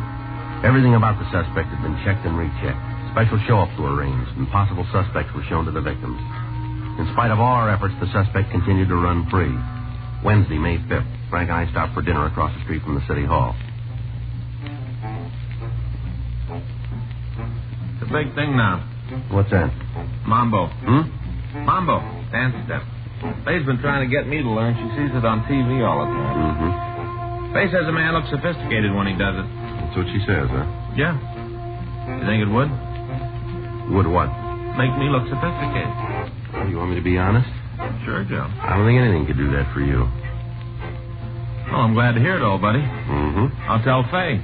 Keep her off my back about taking them lessons. Mm-hmm. Hi, Joe. Oh, hi, Dick. How's it going? Oh, pretty good. Donahoe said you was over here. Uh-huh. It's my partner, Frank Smith. This Dick Blake writes for the L.A. Examiner. Hi. Haven't seen you for a while, Frank. Oh, yeah. Hi, Dick. Want a cup of coffee? No, thanks. I just had dinner. You looking for something special, Dick? I'd like to get a story on the strong-arm man you fellas are after. Anything you can give me? No, you got about all of it. What about the McFadden woman? She gonna be all right? Well, I haven't heard anything. I called the county hospital this afternoon. Yeah? Said her leg's been set. Gonna take some time to heal. They're giving her a new kind of serum. She gonna be all right, though, huh? They're not sure yet. They don't know if there's any injury to her spine. Yeah, sure, a rough one. Well, that's the way this guy does business. We've been getting calls for the last 10 days, letters to the editors, everything. You can get in line, Dick. It's been coming at us from all sides. What do you got on them? Well, we ought to put out a mimeographed answer to that. We can take a lot of paper.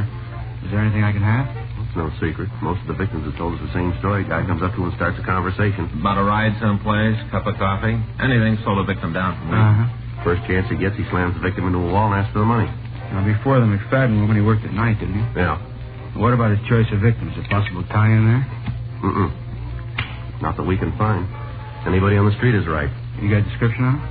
Yeah, white male American, around 30, dark hair, dark eyes, 165 pounds, 5'8", 5'10". That's a couple of thousand people. Yeah. Now, what about the area he's working? Is there anything there? Well, seems to make most of his pickups down around the plaza. And what about the victims themselves? What do you mean? Well, they usually look like they're carrying money, or No, not all the time. Last week he beat up a serviceman in civilian clothes. He took $44 from him. Kid didn't look like he had a dime in his pocket. Yeah. Nothing about this guy fits a pattern, Dick. There's only one thing we can drop in a pocket. He's mean. The way it works, the kick he gets out of beating up a person, it's got to mean more than just money to him. Yeah. Well, one more thing. How close are you? Outside a country mile. Yeah. Half the division's been on his tail. This keeps up, and Metro's going to ask for an increase in budget to hire more men. We got the area covered like rain, and he don't get wet. Well, I got to get back to the office. Write something. Try to take it easy on us, will you? Look, we're on your side. Now, thanks for the help. Okay, see you around, huh? Right. So long, Frank. Take cool, huh? Yeah. Anything comes up, let me know, huh? We get something, you'll hear about it. Sure like to get a break on the story. Well, we're both even there. Huh? So would we.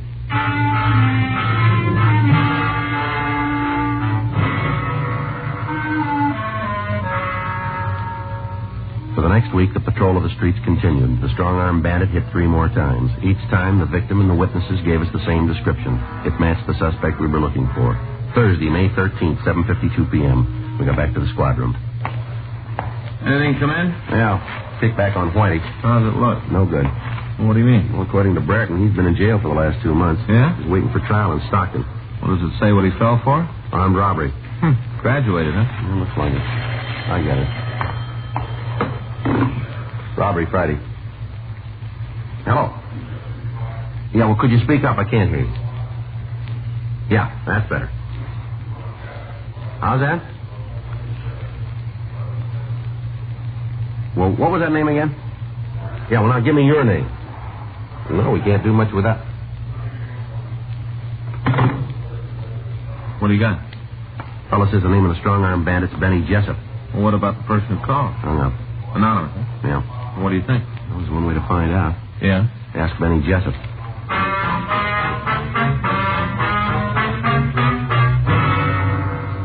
After we checked the name through R&I, Frank and I went out to Benny Jessup's address.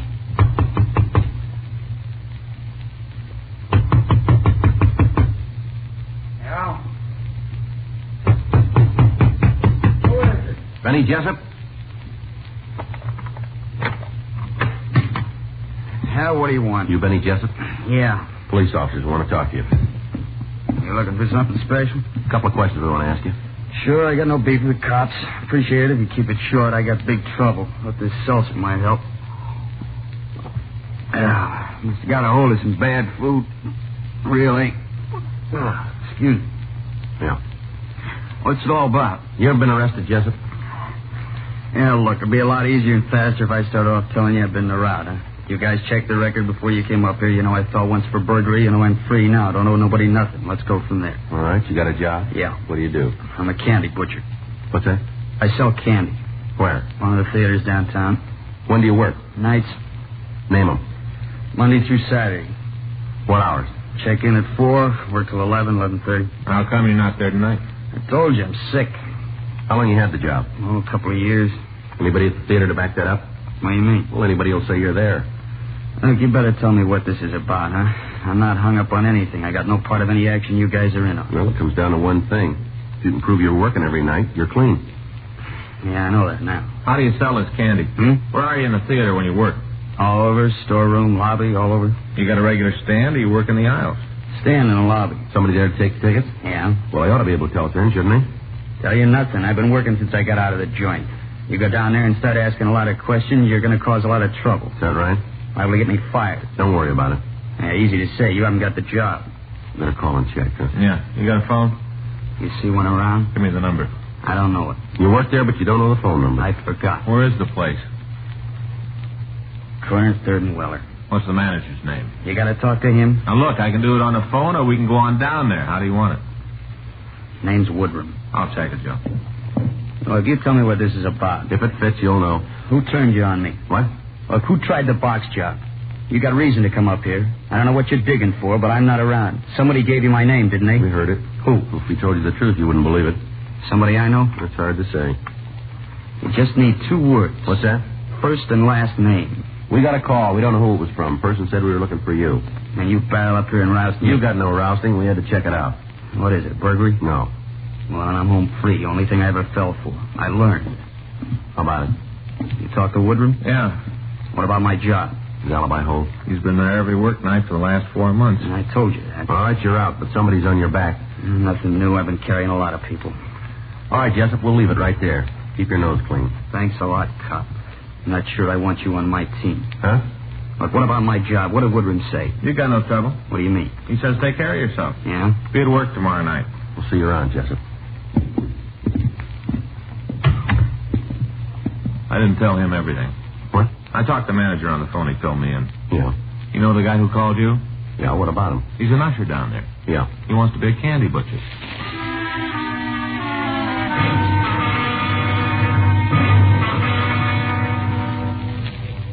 Frank and I left Jessup and went downtown to talk to the theater manager in person. He verified the fact that Jessup had been at work during the hours of the robberies. Other people who worked in the theater were questioned. Their statements ruled out Jessup as our suspect. Another day went by. There were several strong-arm robberies in the downtown area, but none with the same viciousness used by our suspect. Saturday, May 15th, Frank and I got back to the office. Hi, Joe. Frank. Jim? Hi. What do you got there? Talked to Skipper this afternoon. Had a meeting with Chief Brown. Yeah. They drew the line, said we got to come up with something. Well, we got half a minute Metro working on it now. All the streets are covered. There's not much more we can do. The guy's got to make a mistake. All we need is a little time. Skipper just cut off the supply. You have any ideas? Yeah, I've been going over it. Take a look at this map. Mm-hmm. Most of the strong arms have been taking place in this area. Yeah. We've had cars here, along here, and covering the alleys in here. Mm-hmm. But suppose we put our own men in that area on foot. Decoy system, huh? Yeah, only thing we haven't tried. Well, it might work. Something to do. How do we set it up? Guy makes most of his pickups around the plaza, right? That's right.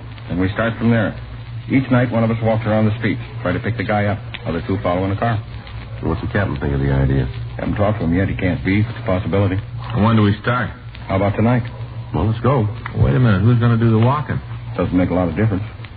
How about flipping a coin? All right. Odd man? Fine.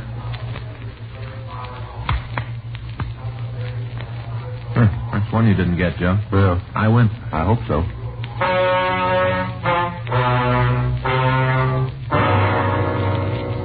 For the next 2 days, the plan was carried out. The thief didn't hit. We began to wonder if he'd quit his operation. Monday, May 17th, while Frank and Jim Austin followed me in Unit 1K80, I acted as decoy. 12:47 a.m. It looked like another wasted night.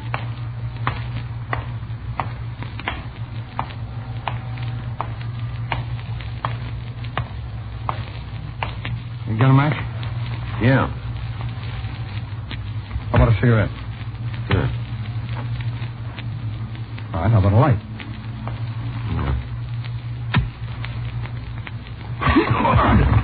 Come, give me your wallet. Try and take it, huh? Sidney! Sidney! All right, fella, where are you going? Let me go. Okay. Get up there. Get your hands against the wall. Come on, move. All right, now get your hands in back of you. All right. Come on, don't shove, cop. Just do as you're told. It'll save you a lot of trouble. Jim? Yeah, here you go. All right, you. Hands down. Turn around.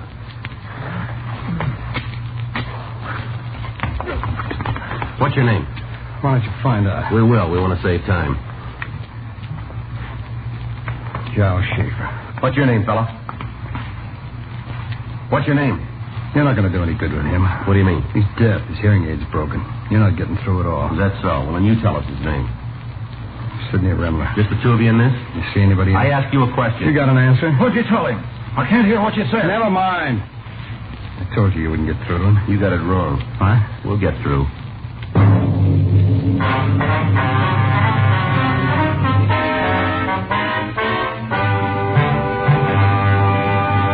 You are listening to Dragnet, the authentic story of your police force in action.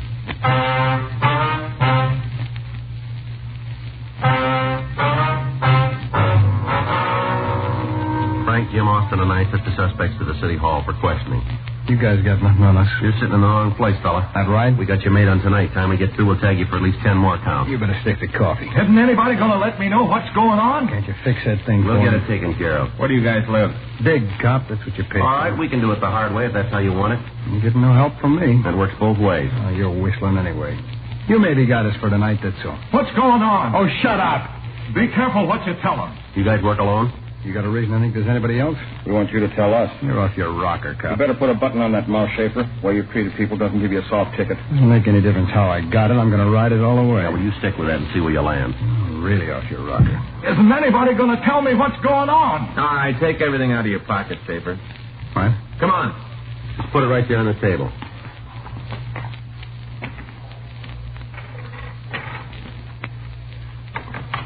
A lot of paper there. You always carry that much money? Yeah. How much is there? I don't know. You must have some idea. All right, maybe $300-400. You work for a living? No. Where'd you get the money? From a bank. What'd you use to take it out? What? A gun or a pen? I didn't steal it, if that's what you're trying to build. A lot of money. How'd you get it? My old man left it to me. Well, you don't work at all, then, huh? No, I don't believe in it. How about him? No, he doesn't work either. What did he say about me? He wants to know if you work. Huh? He wants to know if you work. No, none of us do. Giles, Dave, and me have incomes. None of us work. Shut up. Who's Dave? I don't know. Now, look, we're about through playing games with you. You come in here like you're 12 feet tall and try to throw your weight around. Well, it isn't going to work. The sooner you realize it, the better it's going to be for you. Now, how about it? Who is he? You know, we'll come up with it. How much do you think he'll do to get you out of here? What he can. No, that's not going to hold your stuff. You can call it two ways, easy and yours. Now, which is it going to be? How about it? What do you want to know? This Dave, what's his full name? Sandtail. Was he with you in all the robberies? Yeah. What about tonight? Stayed home. Why? He set up all the others. We figured we'd pull this one by ourselves. Where's he now? I don't know. Home, I guess. Where's that? An apartment out on Fountain. That's in Hollywood? Yeah. What's the phone number? What are you going to do? Just give me the phone number, will you? Hollywood 98844. I'll dial it. You just talk. You going to use the gadget, Joe? Yeah, we might as well. We can all listen.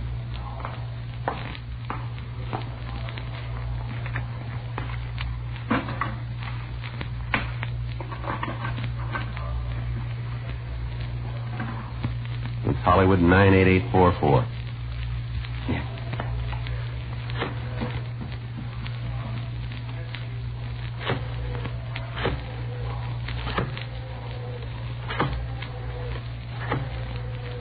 And when he answers, you just talk right into that thing.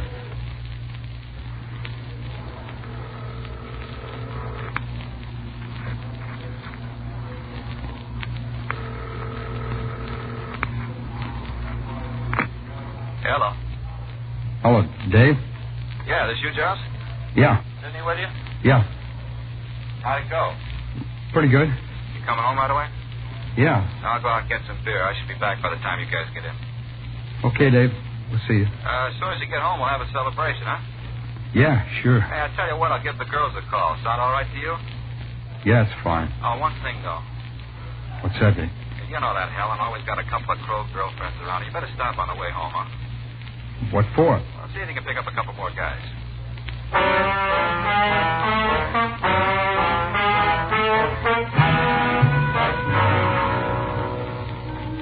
We ran David Santel's name and description through R&I, and we found that he'd served a term at the county jail for violation of the State Narcotics Act. There was no record on either Giles Schaefer or Sidney Remler. Remler was taken to the main jail, and Frank and I, along with Jim Austin and Giles Schaefer, drove out to Santel's apartment. It was a large place in the Hollywood area. While Jim Austin stayed with the suspect, Frank and I checked with the manager. He told us that Santel had left a few minutes before we got to the place. The four of us went inside. All right, now you go on over there and sit down. You guys sure throw muscle around. Yeah, we got a long way to catch you. All right, what am I supposed to do when Dave comes back? Just sit there and keep your mouth shut. You know, it's going to be pretty interesting. What's that? The expression on your face when the judge turns us loose. Well, don't make book on that. Place is clean, Joe. Right. You guys never do one honest day's work, and you always live high, don't you? Stay there, Schaefer. Aren't you all set? Yeah. Watch your face! Now, is there anything else you want to throw? No. You cause me more trouble, I'll make a hole in you big enough to walk through. All right. Turn around. It's clean. Put your hands down. You don't need those. I'm not going to give you any trouble. Let's make sure. I told you not to put those on me. Try to muscle us, cop. I got a lawyer. You're going to be on the carpet for this. Time we get through with you, I'll have you walking the beach so far out, you'll be lucky to get home on weekends. You know, you punks make me sick to my stomach. You lean on some old man or woman, you strong-arm a serviceman, you got about as much guts as an underfed worm. Why don't you save it for the court, You sit on your mouth, fella. I'll let you know when I'm through. I'm going to tell you something. You remember what happened to you tonight. You put it on the wire and get it around to the rest of the two-bit bums that work this same filthy operation. You tell them every time they put the arm on an old man, every time they slug a serviceman, they're never going to know. It might be a cop, and if it's not, there'll be four of us waiting in the next doorway. So before you roll that next victim, you think about that, will you? You got it all off your chest now? No, I got one more thing for you. You're going to jail, and we're going to drop every book we got on you. There's a mirror in the car. On the way in, you look at it and smile. What for? Be happy you still got all those teeth.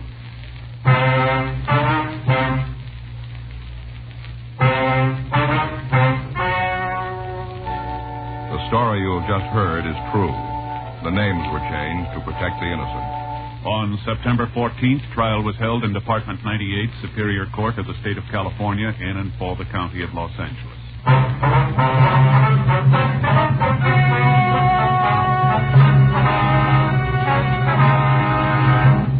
Giles Herbert Schaefer, David Arthur Santel, and Sidney Thomas Remler were tried and convicted of robbery in the first degree, 14 counts, and received sentence as prescribed by law. Robbery in the first degree is punishable by imprisonment in the state penitentiary for not less than 5 years on each count.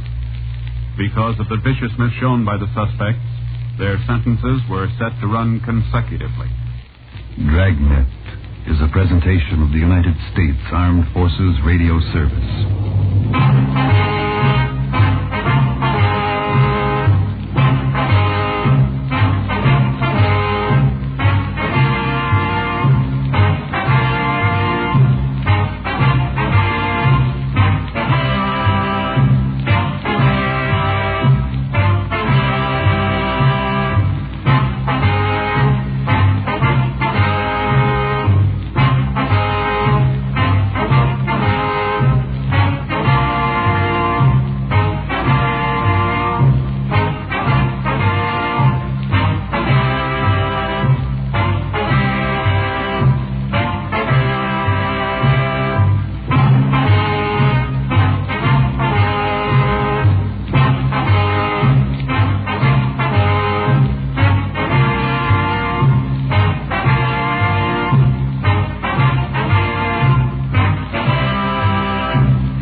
Ladies and gentlemen, the material and quotations used on the following program are taken from authentic news reports off the wires of Associated Press and International News Service. We present this material without editorial comment, since this station takes no official stand on any controversial question. We can, therefore, assume no responsibility for the attitude such statements reflect. From San Francisco, the American Broadcasting Company presents 1 out of 7.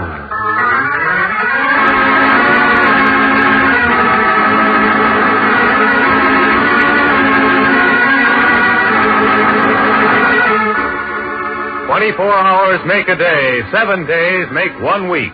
And from these past 7 days, the editors here in our San Francisco newsroom have chosen the one story which they have judged most worthy of retelling. This is 1 out of 7.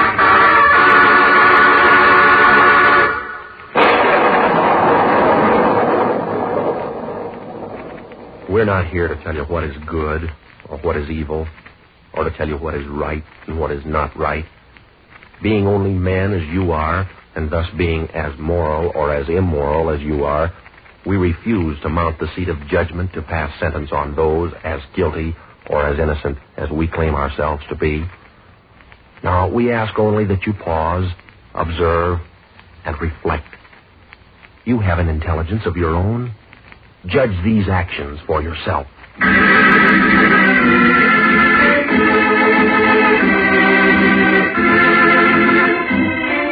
Last week, beneath the spacious skies of America the Beautiful, in the valleys of the amber grain and the fruited plain, and in the city towers looming high with the majesty of purple mountains, the people rejoiced and rededicated themselves in a nationwide Brotherhood Week. Lofty and ideal were the speeches of Brotherhood Week. Stirring and altruistic were the pledges and promises of Brotherhood Week. Godly and charitable were the aims of Brotherhood Week. But there are 2 families in San Francisco who are asking questions. 2 families. City desk, Martin. Say, boss, here's a pretty fair yarn on an eviction case. You want it? Yeah, sure. What's it all about? Well, it seems there's a gentleman out in one of the residential districts who objects to the presence of a Filipino family in the neighborhood. There's also a Chinese family living nearby that, it doesn't appeal to him either. Yeah, go on. Well, this gentleman says that the fact that these 2 families are living near him detracts from the value of his property. Well, what's the matter? Does he have something against them? Oh, no, nothing like that, boss. He just says that when he moved there, he was told that it was a neighborhood for white people. White people only. One of those restricted deals, you know? Well, now he's filing suit to have them evicted. Says he's losing money if they stay. What about the 2 families? What have they got to say? Well, they're fully burned up about it. They're organizing, to fight the Neighbor Boosters Club who's behind this gentleman. One of the members of the Filipino family is, he's a Navy veteran, and he gave me a pretty good quote. Well, go ahead. Let's have it. Okay, boss. He says, "Is this what we've been fighting for? To have a bunch of stay-at-homes throw us out of our house?"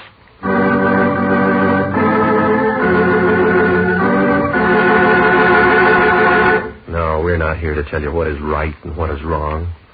We wish merely to report that last week the nation observed Brotherhood Week. In the churches and town halls throughout the country, the people rededicated themselves to the principles of tolerance and charity of the Founding Fathers.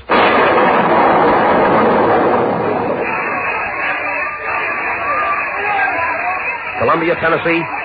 A little more than 24 hours ago, the worst racial disorder in years, brought about by rumors of threatened lynching of Negroes, sweeps the city. 500 highway patrolmen raid a 2-block area in the Negro section of the town where the non-white are carefully segregated. Armed with pistols and machine guns, the huge force of police search every Negro building in the area.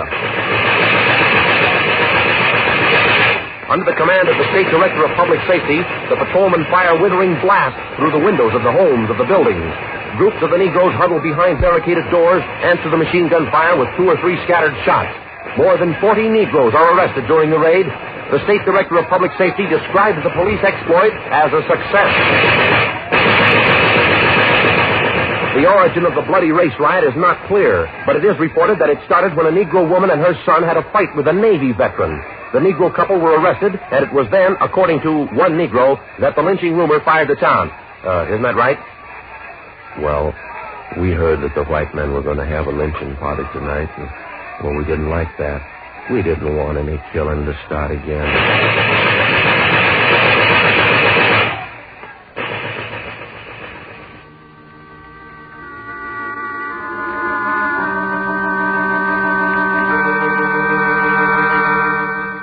And so, brethren, let us again renew our faith in Christian charity, in the principles of brotherhood that Christ himself handed down to us, and let us again resolve to act and live by the precept that we are all brothers, regardless of the color of our skin or the creed we profess, that we are all brothers in the house of the Lord.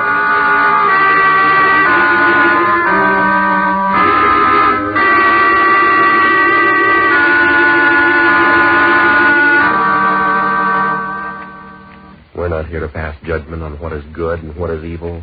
We wish merely to report that last week, in a nationwide celebration marked by pledge and promise, the people observed the annual custom of Brotherhood Week.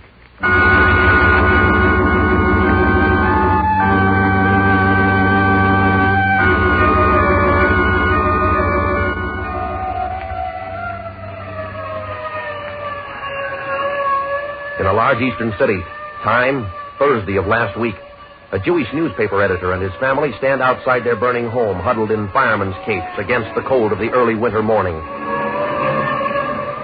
I'm from headquarters, Mr. Byrne. I heard about how the fire started in your house. Do you expect anybody or suspect anybody in particular? Well, no, I could not tell you the name of the man. I don't think I know him. But lately I've been receiving phone calls and a few letters, too, warning me about the editorials I've been writing in my district newspaper. Well, what were those phone calls and letters all about, Mr. Byrne? Well, they said I was trying to make our district into a ghetto and a Negro colony because I've been opposing a drive by the neighborhood club to keep out all the Jews, Negroes, Italians, Chinese. I think you know, officer. You must have heard. Yeah, I've heard, Mr. Byrne. I guess this is their answer, huh? Yes. Tonight there was another telephone call, and then about 1 o'clock, my wife and I were... All right, George, light the torches and let them fly. We'll teach that Jew a lesson he won't forget. Come on, let's get out of here.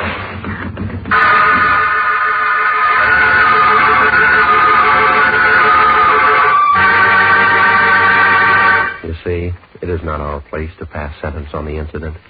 For we're only men as moral or as immoral as you are, or as they are.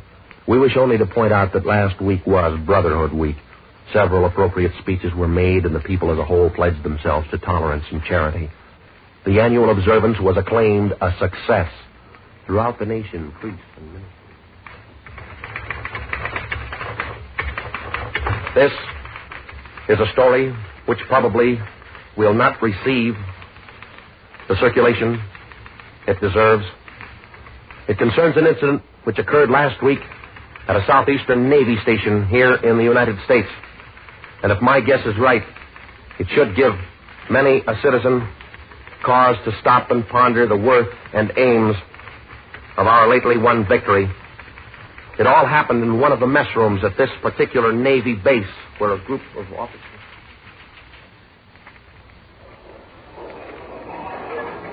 Now, look, I don't care what anybody says. It's all the fault of the Jews. Now, look, I was in the Pacific, yeah. And all the time we're sweating it out over there, the big Jews back in the States are demanding that we defeat Germany first, while the men in the Pacific starve and sweat it out. Now, no, you can't tell me a thing about those Jews, brother. I know exactly what they're like. You can have them.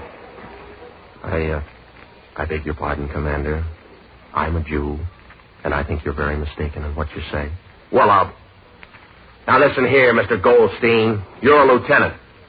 The Constitution may say that I have to serve in the same Navy with Jews, but there are no Navy regulations that say I have to eat at the same table with them. Now, you other gentlemen will excuse me.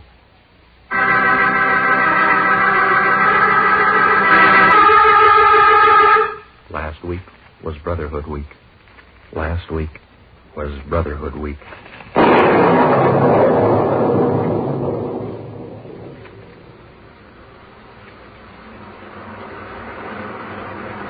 Down through the rain, down through the wet, glistening street he came, his head bared, his frayed coat collar pulled tightly around his neck, a wide, ugly cut on his forehead, still bleeding, a monstrous bruise covering the side of his face. But strangely, I noticed he walked straight up, his head high. He came up and he stood beside me at the bus stop. And after a while he said, You are wondering about me. Is that not so? This cut on my head and this bruise on my face? Why, yes, as a matter of fact, I was wondering about... Yeah, well, it looks like a pretty nasty cut, mister. Tell me, how'd you get it? Well, it all happened so suddenly, I still cannot remember everything. I try. Tonight, like every Wednesday night, we have our meeting down in the hall on the west side of the city, you know? Yeah, I know where that hall is. Well, on Wednesdays, the people who are of my race, well, we all meet together to learn about our new country, to study the language, and to try to be better Americans. But tonight, we have some visitors. They are a group of men, and they say, we cannot stay here because this town is for people of their race only. We say we will not go. And then there is a big fight. The men wreck our clubroom, they smash our furniture, and they fight with us. They tell us in loud voices, get out, stay out. But we fight back because we know the laws. The laws say these men are wrong. Oh, but the laws, they are not everything, are they? Well, no, they're not, mister. You'll find that out. Yes, we have found it out already. There are many things different about America than first I thought. Well, now, I must cross the street to the church. Would you like to come with me? I do not pray, you know. But I like to stand there in the church and say these things. It makes me feel better inside here after what has happened tonight. Well, I crossed the street with him and I went into the church. We sat down in one of the pews far back in one of the dark corners of the church. A few candles flickered uncertainly up at the altar. And after a long moment, he turned to me and he said, I do not hate these men who do such things. I am not bitter against them. Only I have so much pity for them. For is it not true? They are like frightened little children, afraid, running around looking for an enemy to fight. Anybody. But they do not see. The real enemy, he is inside them. Oh, they hate us.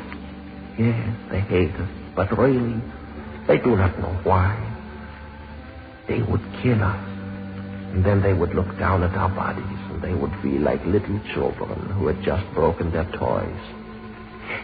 They see only the difference of color or language. And they become angry because we are not as they. Oh, it is so sad. And that is why I have so much pity for them. So blind. They are so blind. The sun is there waiting for them, shining warm and full over everybody.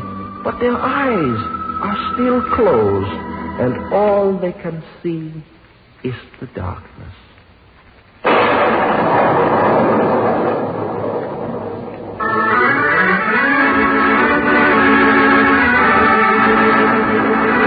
The script for 1 out of 7 is written by James Edward Moser. Gil Dowd is the producer, and music is by Otto Clare at the Hammond organ. All characters in tonight's performance were portrayed by Jack Webb. Listen next week, same time, same station, for 1 out of 7. Mark Jordan speaking. This is ABC, the American Broadcasting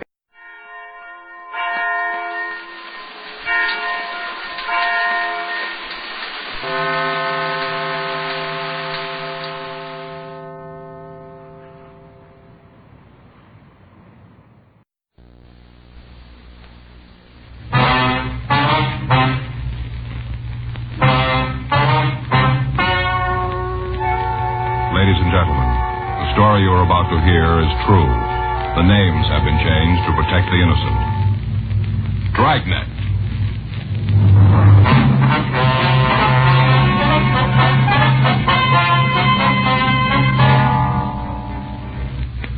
You're a detective sergeant. You're assigned a juvenile detail. In the past 6 weeks, a junior high school has been broken into 3 times, and extensive damage has been done by vandals. Your job? Investigate.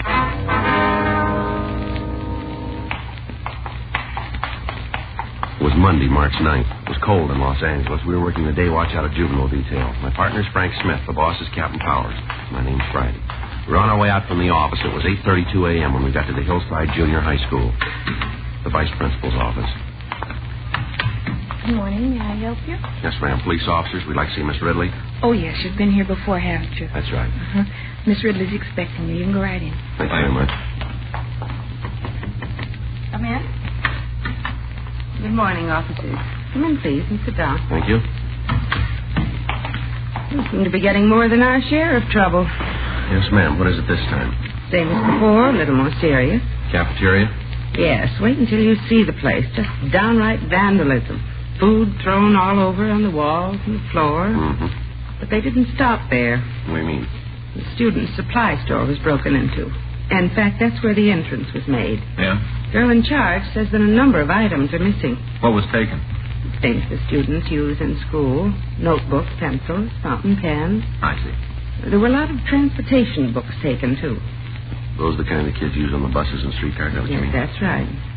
Well, they have serial numbers, don't they? Yes, we keep a record of them in the office. You'll be able to give us a list of the numbers on the missing books? Oh, yes. All right, fine. What if we could take a look at that storeroom? Surely. It's right next to the office. I wasn't so sure the last time, but I am now. What do you mean? About who's responsible for this. You got an idea who might have done it? Well, I'm pretty sure it must be a student or a former student. Why do you say that, Miss Ridley? Well, there's the window they entered. Mm-hmm. Somebody must have known that this window opened into the storeroom. Yeah. Screen's torn here and the window's broken. You have somebody special in mind who might have done this? No. It wouldn't be fair to cast suspicion on any boy or girl without proof. Well, have you had trouble with any students since we were here last? Yes? What was wrong, ma'am?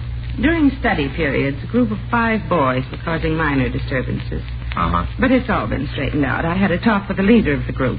Found out he wanted to take part in school athletics. His parents didn't want him to, afraid he might be injured. Mm-hmm. So I called them in for a conference. We talked, and they finally agreed to let the boy participate in school sports. Mm-hmm. That's all there was to it. Haven't had any trouble since. How about the other boys? They weren't really bad. Without a leader, they just settled down. I'm sure it wasn't any of them. Mm-hmm. Wonder if you could tell us if anything has been moved in here. No. This is just the way we found it. Mm-hmm. Wonder why they didn't mess this room up, too. I don't know. I've been teaching for 20 years, and I'm pretty sure of one thing. What's that, ma'am? Children do wrong, but not because they want to be tough or brave. Usually because they're afraid of something. Mm-hmm. Most of them are pretty frightened kids. They need help. Well, we'll buy that. The problem is, what happens to them if they don't get it? I'm afraid you know the answer to that one better than I do. They'll still be around. Yes? As frightened adults.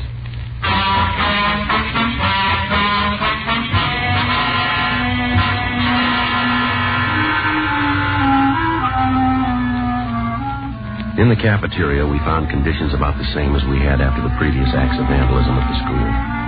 The refrigerator had been ransacked. Cartons of milk, along with containers of ice cream and frozen foods, had been smashed against the walls and the floor. The tables had been overturned, and the chairs had been thrown around and broken. The floor was covered with glass. Frank put in a call to Leighton Prince, and they sent a crew out to go over the storeroom and the cafeteria.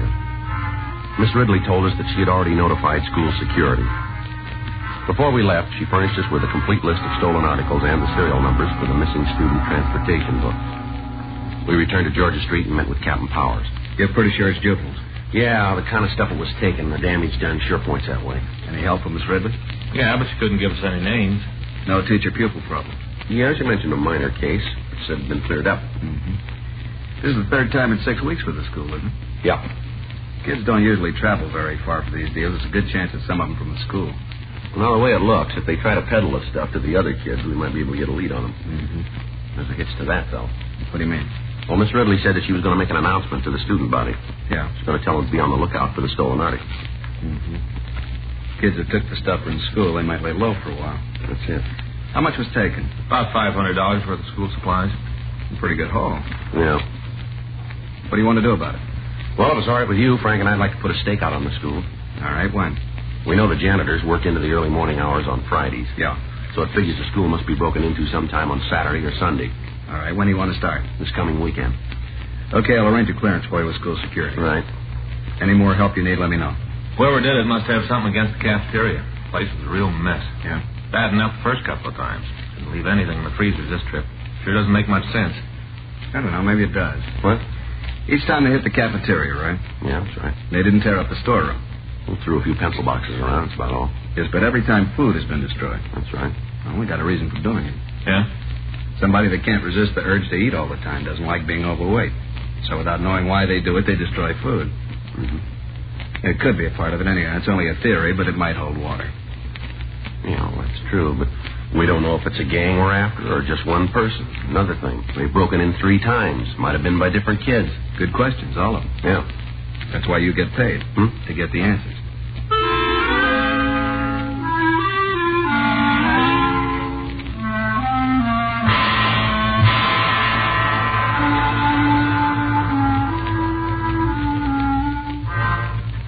We kept in contact with Miss Ridley during the rest of the week, but as far as she knew, none of the stolen articles showed up. Captain Powers talked with the school security section of the Board of Education, and Frank and I staked out in the school on Saturday and Sunday. There was no disturbance. We went back the following weekend. Saturday passed without trouble. Sunday, 7:34 p.m., we were sitting in the vice principal's office. Right, yeah, come on. Right.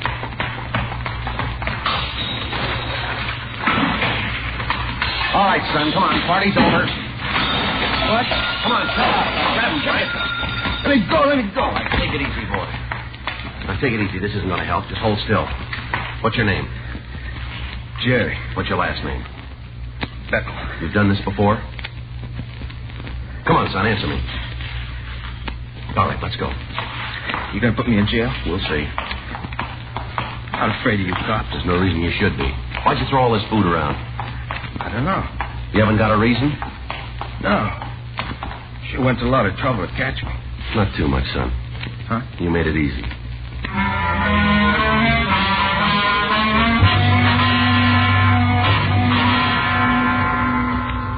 Before leaving the school, Frank called school security and notified them of the broken window and the damage done by Jerry Beckle. We drove back to Georgia Street to question the subject further. On the way down, he refused to say anything. At the office, he told us he lived at 1206 Walnut Street. Frank went to check Central Juvenile Index. 8:42 p.m. That's all. Not going to tell you any more. Now, let's get one thing straight, son. You're in trouble. We'd like to help you, but you got to play ball with us. We'll level with you, but you got to play it the same way. Now, do you understand? Yeah. All right. Now, we can't do anything for you unless you want us to. Unless we know why you do these things, it'll be pretty hard for you to find a way out. Is that clear? Guess so.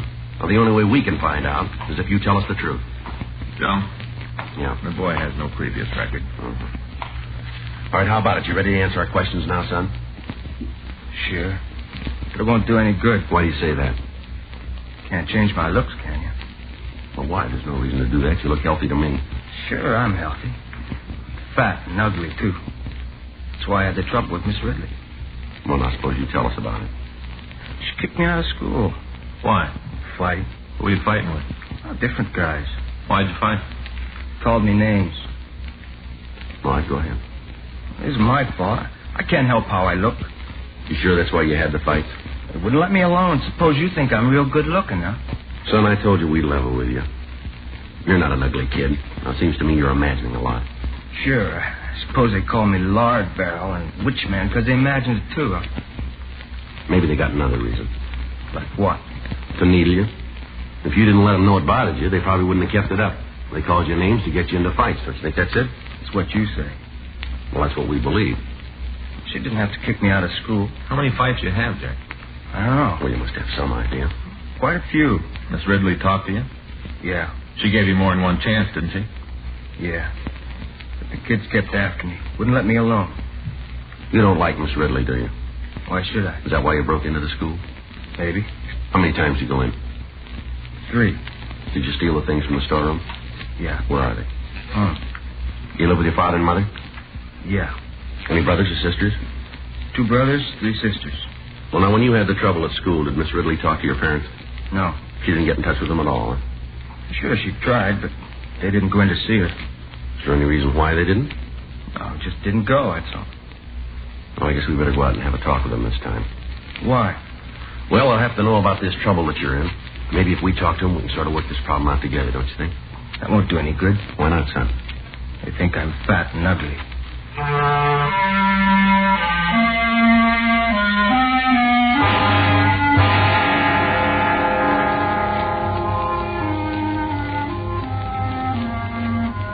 Jerry Beckel went on to say that he was now attending the Jansen School, one of 2 maintained in the city for juveniles who have difficulty making adjustments in normal school life. He also told us that on all 3 occasions he had been alone when he broke into the Hillside School. We drove out to his home. It was a small frame house badly in need of repair. We met his father, Henry Beckel. We told him the reason for our visit. So you just can't stay out of trouble. First it's fighting and you get kicked out of school. Now this mess. What's the matter with you anyhow? I don't know, Dad. Excuse me, Mr. Beckel, but this kind of talk isn't going to get us anywhere. Your son has a definite problem and he needs help. Sure, he's got a problem. He's no good. Never has been, never will be. We'll take the boy outside. Sure. Come on, son. I suppose you're going to give me the answers. You sound like you think it's my fault he got into this trouble. Well, you might have helped keep him out of it. Sure, just follow him around all day and night, slap his wrist when he steps out of line. You were asked to go over to his school when he had trouble before. Why didn't you go? I didn't have the time. I got to worry about 5 other kids. They got to eat. Can't be taking time away from work just because one of them can't keep his nose clean. What about your wife? What do you mean? Well, couldn't she have gone over to the school? Why don't you ask her? She here now? Nope. Gone out, probably at a movie. So she has to have some fun, so she leaves me with the kids. Is there any reason why she couldn't go and talk with Miss Ridley about your son, Jerry? Yeah. She figured it was his own problem. So he has to learn to fight his own battles. Well, that's fine when you know what you're fighting. Your boy doesn't. Nothing the matter with him. That's where you're wrong. Your son has an inferiority complex about his looks. Oh, big deal. That's one of the things that's wrong with him. You trying to tell me he gets into trouble because of the way he feels about his looks? It's possible that's a good part of it. You gonna have to go to jail? I'm afraid he will. Don't you put kids on probation sometimes, let the parents look after them? Yeah, when they have parents. Well, couldn't you do that for Jerry? If you could show the authorities that you'd be responsible for him, it might work out. I could do that. There's something more you got to do. Find time to talk to him.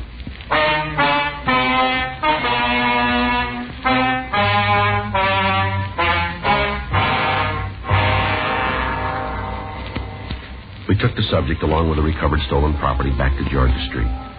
The next day, Miss Ridley came down and identified the articles as those taken from the school storeroom. She said that Jerry Beckel had been in numerous fights before he was dismissed from school. During her investigation of the disorder, she found that Beckel had provoked several of the fights. She went on to say that the subject had been a below-average student, showing little interest in academic work. A petition was filed in Beckel's behalf with the juvenile court. The petition was sustained, and he was placed on probation with the Los Angeles County Probation Department and allowed to remain in the custody of his parents. March 31st, 8:06 a.m. I just picked up the reports for yesterday. You want to check them over? Yeah, all right. Thanks. I saw the skipper on the way in. Yeah? You remember that Austin boy? Car thief, wasn't he? Yeah. Violated his probation. Picked up again last night. Too bad. What was that kid's name on the Hillside School case, that heavy-set boy? One that thought he was so ugly? Yeah, that's the one. Beckel or something. Yeah. What about him? Well, look here. The description on this report fits him. And listen to this. Victim states the subject said to her, "What are you smiling for, because I'm so ugly?" It might be. What's the charge? Pretty bad this time. Yeah. Attempted robbery and shooting.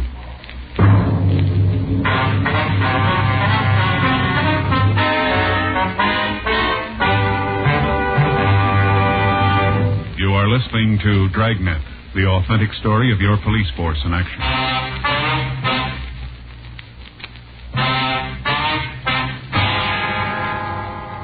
The robbery and shooting had occurred the previous night about 7:30 p.m. We checked with the Georgia Street Receiving Hospital, and we found the victim, Linda Cotterly, had been treated for a minor flesh wound in the leg. She'd been shot with a .22 caliber pistol. The hospital report showed that she'd been released and allowed to return home. We contacted the officers working the case and checked the reports that had been filed. We asked if we could talk to the victim. Frank and I drove out to the address, and we were admitted by her sister.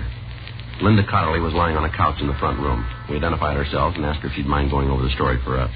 I told the other officers all about it. Yes, we understand that. We saw their report, but we appreciate your telling us just what happened. Well, guess it won't do no harm. Suppose if more of you know about it, you'll have a better chance to catch a little stinker. That's right, ma'am. I shouldn't have said that. Ma'am? Little stinker. He was a big stinker. Oh, yeah. Could have killed me. Gives me cold chills thinking about it. We can understand. I wonder if you'd do something for me. Yes, ma'am. What's that? There's an Afghan on the sewing machine in the dining room. Would you get it for me? Sure. Thank you. Why don't you tell us the story? Sure. Well, you know I was shot in the leg right here. Yes, we know. First, I thought it was just some kid playing a joke. Here you are, ma'am. Oh, thank you, Mr. Smith. Would you just drape it over me? Gently now. All right. That's fine, thank you. Yes, ma'am. Now, you said you thought it was a joke when this boy tried to hold you up. Yeah, he was so young looking. Couldn't have been more than 15 or 16. Yeah. He was sort of chubby. Didn't look mean at all. I guess I should have been scared, but I wasn't. I just smiled. Did he say anything when he approached you? About it being a hold-up, you mean? That's right. No. Came up to me, had a gun in his hand. That's when you smiled. That's right. Then what happened? He got a real mad look on his face. Made him look tough. Is that when he spoke to you? How'd you know? Well, it's in the report. That's right, I'd forgotten. Well, then I guess I can skip the part about what he said. We'd like to hear his exact words if you can remember them. He said, "What are you smiling for, because I'm so ugly?" Mm-hmm. Did you get a good look at him? Yes and no. How do you mean that? Well, I did see him, but I don't remember his face too well. I know he was young. Not too good looking, but it's hard to say just what he did look like. You think you'd know him if you ever saw him again? Might. It's pretty dark, I'm not sure. All right, what happened after he spoke to you? I said no, meaning I didn't think he was ugly. And they told me to give him my purse. That's when it happened. What was that, then? Well, I got scared. I knew he wasn't fooling. I screamed and started running. Then I heard the noise, gunfire. Go ahead. Then I felt a sting on my leg when the bullet hit me. Kept on running, went past a vacant lot. Kept screaming, and then I saw a man across the street open his front door and look out. I ran up to him, told him I'd been shot, and he called the police. When you said this person was chubby, did you mean he was fat? Well, he was kind of big around the middle, and his face was sort of round-like. How about his hair? Was it dark? Yeah. Did you notice if it was straight or wavy? No. Tell me, you got an idea who this kid was? Well, we're not sure. I know one thing. What's that? The kid should be taught a lesson. Only one thing to do with them when they're that rotten. Slap them around a little and just forget about them. Well, that's the trouble here. That's what they did to this boy.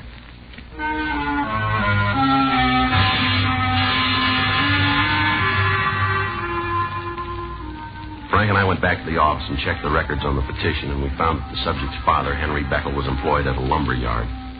We drove down to the place and found him stacking lumber in the back lot. What's on your mind this time? How's Jerry been getting along? All right, I guess. Attending school regularly? As far as I know, haven't had any bad reports. What's he been doing nights? He stays in the house. Goes out once in a while, never too late. Why? Where was he Monday night? Home. All night? Yeah. How about Tuesday? After supper, he went out for a while, came in early. Why? How's your son been acting lately? What do you mean? Has he had any trouble at school? I told you I haven't had any bad reports from him. How about at home?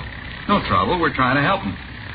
Well, and as far as you know, he's been in pretty good spirits. Is that right? Look, you know he's no ball of fire, but he seems to be happy enough. Uh-huh. What is all this, anyway? We're just checking something out. Well, the way you ask questions, it sounds like you think Jerry's in trouble again. No, we didn't say that. Well, you don't have to. I know what you're getting at, and I don't like it. No reason to get upset. They're right. How would you feel? Jerry's been released to my custody. You're as much as telling me I haven't been doing the right thing. Well, if you're sure of that in your own mind, you don't have anything to worry about, do you? Well, I've done what I can, but I can't watch him all the time. What's he supposed to have done this time? We're not sure he's done anything. He wouldn't be nosing around if he didn't have some reason. Just something we got to check. All right. But if he got off on the wrong foot again, don't try to pin any tails on me. I've been doing the right thing. But I don't mind telling you, I've never been too sure he would straighten out. Is that right? Yeah. But I'm doing what I can for him. Yeah? I feed him, I put clothes on his back, I put a roof over his head. What more can I give him? You own a gun, Mr. Beckel? What? I said you own a gun. Yeah, why? What kind? .22 pistol.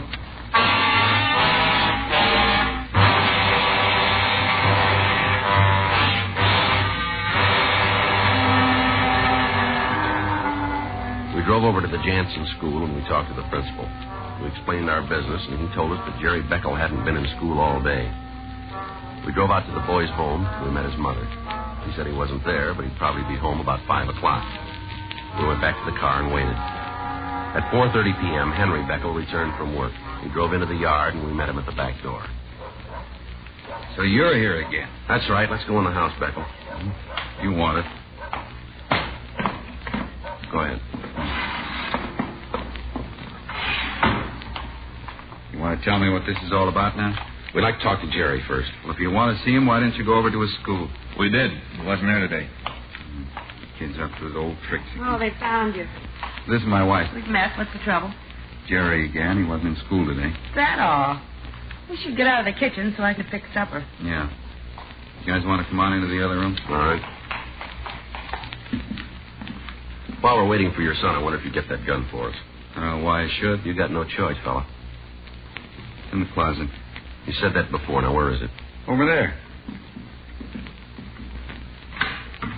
Where? It's in that box, a small flat one. This one here? Yeah.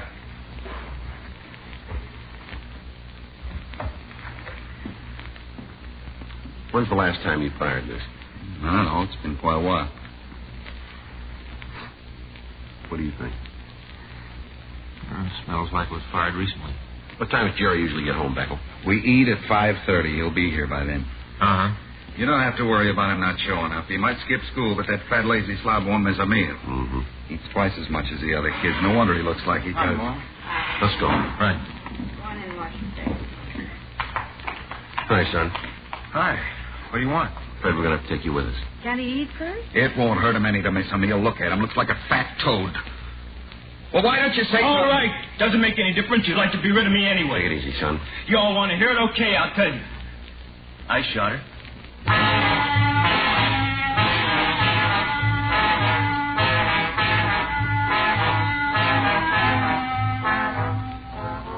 We took Jerry Beckel down to Georgia Street for further questioning. After the outbreak at his home, he quieted down and he refused to say anything more. We talked to him for an hour, and he finally admitted the whole story. All right, son, why'd you take the gun? To get some money, I guess. And now, was that the only way you could get it? I don't know. You could have gotten a job. I tried to. Yeah? Nobody wanted me. Well, how many people did you ask for work? Just one place. And then you gave up. That was enough. I knew I wouldn't get a job. Did they tell you they wouldn't give you work? Didn't have to. I knew just the way they looked at me. Did you ever ask your father for money? Yeah. Never gave me, and he just read me off. What did he say to you? What he always does. I'm fat, lazy, not good for anything but put my feet under the table and eat. So you decided to get out and rob somebody, huh? Yeah. Why'd you shoot at the woman? I'm not sure. Well, she didn't do you any harm, did she? No. She made me mad, laughed at me, just like all the rest. She did, huh? Sure. Because I'm fat. She say that? No. I could tell what she was thinking. You could, huh? People shouldn't laugh at somebody just because they're fat. Yeah. They got no right to do that. Maybe. But how much did you have? Huh? When you shot her?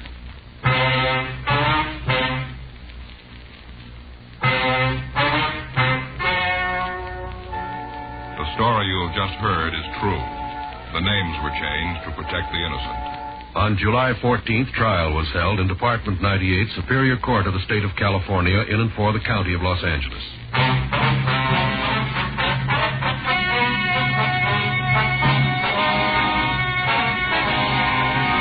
Jerome Howard Beckel was remanded to the juvenile authorities and placed in the foster home, where he was assured of 24-hour supervision. One of the conditions of his probation was that he receive psychiatric aid by a doctor appointed by the court. Dragnet. The story of your police force in action is a presentation of the United States Armed Forces Radio Service.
Ladies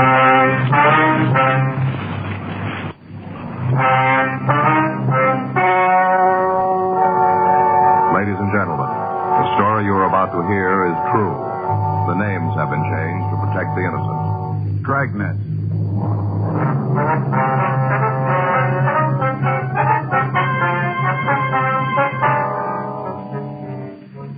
You're a detective sergeant.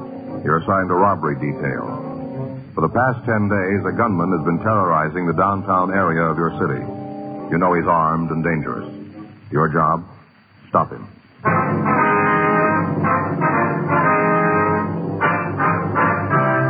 Dragnet, the documented drama of an actual crime. For the next 30 minutes, in cooperation with the Los Angeles Police Department, you will travel step by step on the side of the law through an actual case transcribed from official police files. From beginning to end, from crime to punishment, Dragnet is the story of your police force in action. It was Tuesday, October 5th. It was raining in Los Angeles. We were working the night watch out of robbery detail. My partner's Frank Smith. The boss is Chief of Detective Stab Brown. My name's Friday. I was on my way back from Metropolitan Division. It was 7:56 p.m. when I got to City Hall. Robbery squad room. Hey, buddy, you didn't have to make a special trip in to bring the tie. Well, I might have forgot it tomorrow and left it in the car again. Here you are. Oh, thanks. Hey, the card's still in the box, what? No. Hey, look at this. Real pretty. Go good with my brown suit. Real silk, too, huh? Mm-hmm. That's a pretty clever idea, putting a name on a tie like that. Don't you think? Yeah. Yeah, I used to do the same thing with ink and paper when I was a kid. You know, put a gob of ink on the paper and then fold it over. Mm-hmm. And get some pretty weird-looking pictures. This name business makes a nice, neat tie pattern, don't you think, Joe? Yeah, if you don't mind the switch. On the name, you mean? Yeah. No. Unless you're looking for it, you wouldn't know it said Joe Friday. Here, take a look. See? This is how it's going to be when I'm wearing it. It's kind of hard to see. Yeah, well, as long as you're satisfied, you're the one that's going to wear it. Well, sure. Looks great to me. Of course, if you're going to turn your head sideways and read it, then you can see it says Joe Friday, but I don't think people are going to go to all that trouble. You think so? No, I don't think so. You talk Stoner? Yeah, says they'll meet us later. All right, better get going, huh? Yeah. Want to get your coat? It's coming down pretty hard out there. Right. You think it'll keep the suspect inside? I don't know. It isn't going to work for us. Hot shot, I got it.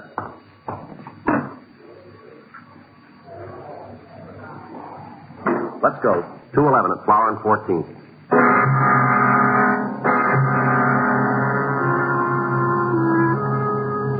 Frank and I left the office and drove out to the address. It was a small neighborhood liquor store. In spite of the heavy rain, a large crowd had already gathered in front of the place.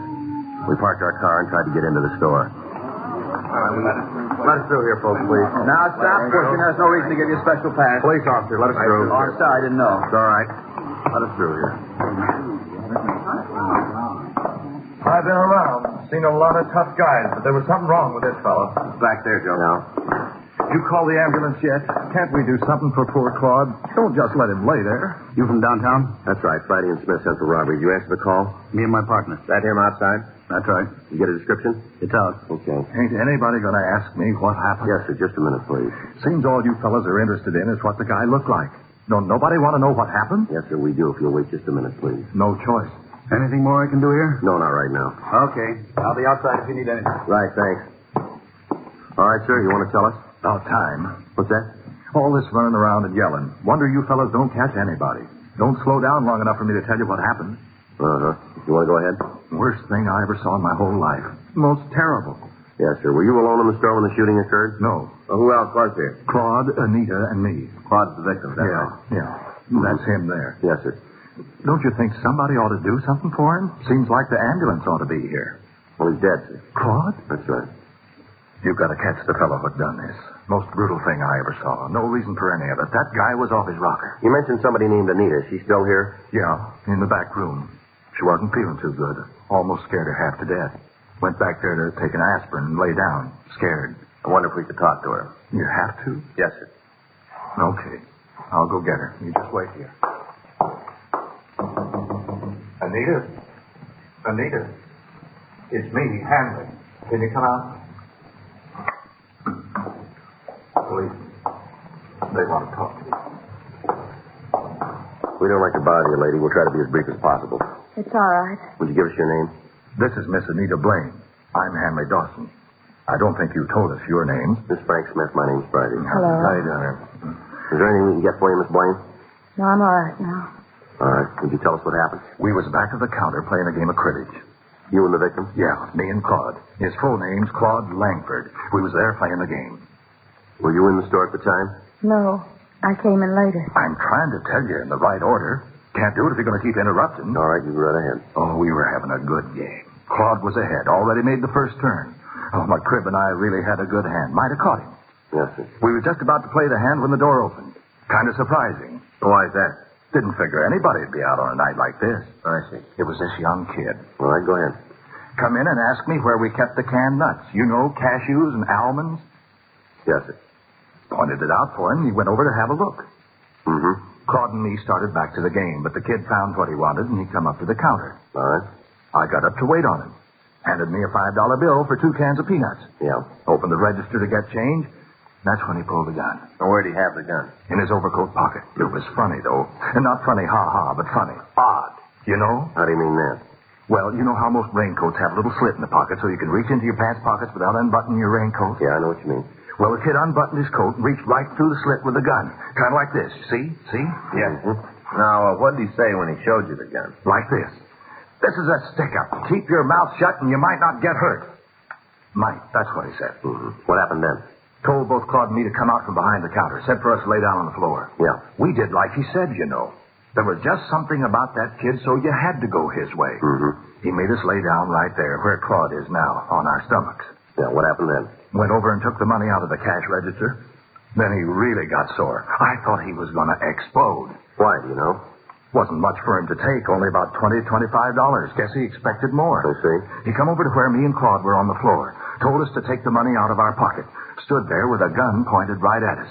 He was mad. Mm-hmm. He did what he said. You just bet we did. I only had about $6 on me. Gave it right to him, though. Yeah. That's when Anita here come into the store.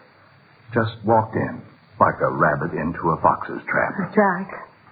I didn't have any idea what was going on. Couldn't you see through the door? I guess I should have, but it was raining so hard I didn't take the time. Glass was kind of steamed up, too. Made it tough to look in. I see. Well, what happened when the hold-up man saw you? He told me to keep my mouth shut, not to make a sound, and get down on the floor. Just like us. Mm-hmm. He grabbed my purse and took the wallet out, went through it and took the money. How much was it? Just a couple of dollars. I came over to get a bottle of wine, and I only took what I needed.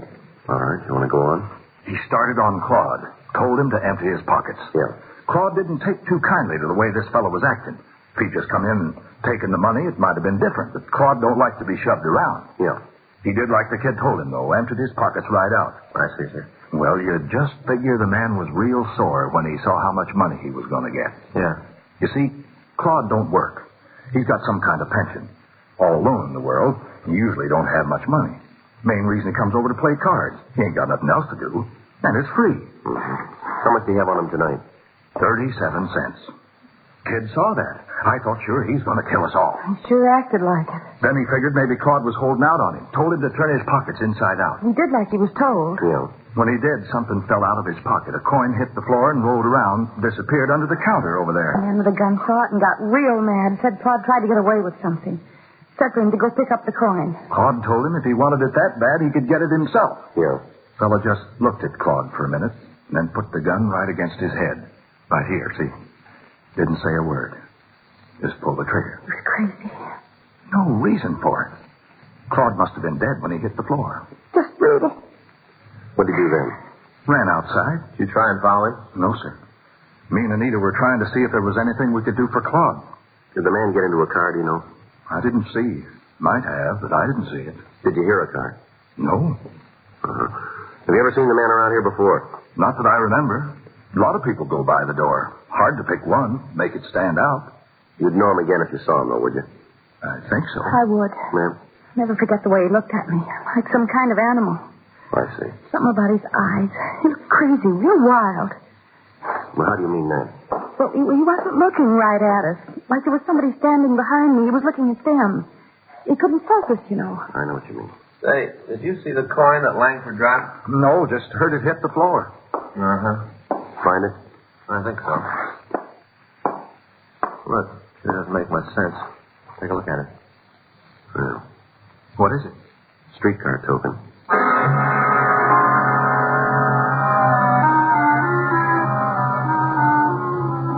from the crime lab arrived and photographed the store. Diagrams were made showing the position of the body, and the premises were checked thoroughly. The victims were taken to the city hall to check the mug book. They were unable to make an identification. A canvass was started in the immediate area in the hope that we might be able to turn up a witness to the shooting. One of the uniformed officers talked to a newsboy who had seen a man run from the liquor store. Frank and I went down to talk to him. Yeah, I saw him. I heard this noise like a backfire, and then this fella came out of the store and started to run down the street. You get a good look at him? No, he went down that way, away from me. You see if he got into a car? No, he ran around the corner. I didn't think a lot about it till after the whole thing was over. Could you describe him for us? No, I just got to look at his back. Nothing about that'd stand out. Uh-huh. You might talk to that girl, though. What girl? Well, when a fellow ran out of the store, he almost knocked her down, ran right by her. You know who she is? Not right out. Sure feel like I do. How do you mean? I see her every week. Where's that? Home every Saturday night. What's that? She's on television.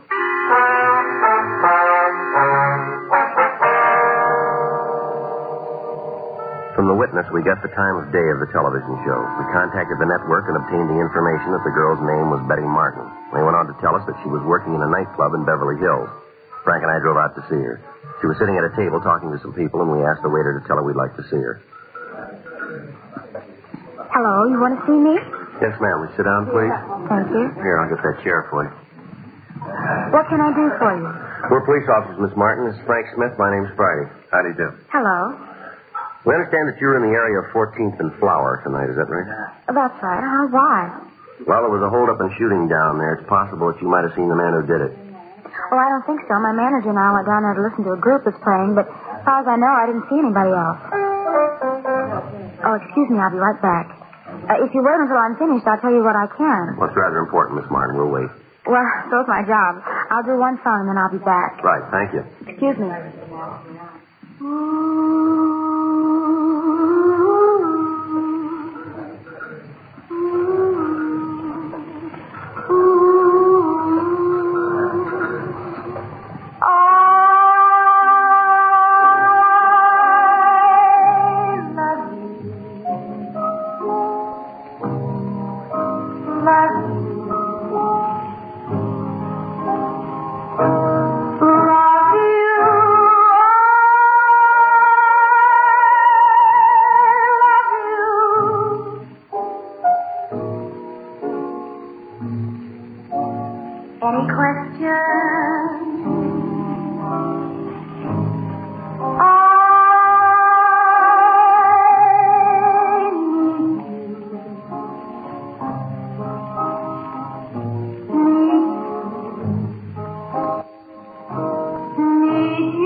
Sure, a pretty song. Oh, thank you very much. It's a new song written by a fellow named Arthur Hamilton. Yeah, it's very nice. Now, what's this about a man I'm supposed to have seen? Well, we told you there was a shooting at 14th and Flower. Uh-huh. Well, one of the people in the neighborhood recognized you, and he tells us that the suspect ran right by you. Is that right? Gee, I don't remember. Just a minute. Oh, now I remember. Yeah, he ran out of the store, almost knocked me down, didn't even stop to say anything. Did you get a good look at him? Well, he ran into me. Can you tell us anything about him? Well, I'm afraid not. I didn't pay any attention. It's something that happens and you don't think about it, you know. Yes, ma'am. Would you know the man if you saw him again? I don't think so. The whole thing happened so fast. There's nothing about him that you remember. No, unless it was his eyes. Ma'am? Well, his eyes, like he was looking right through you.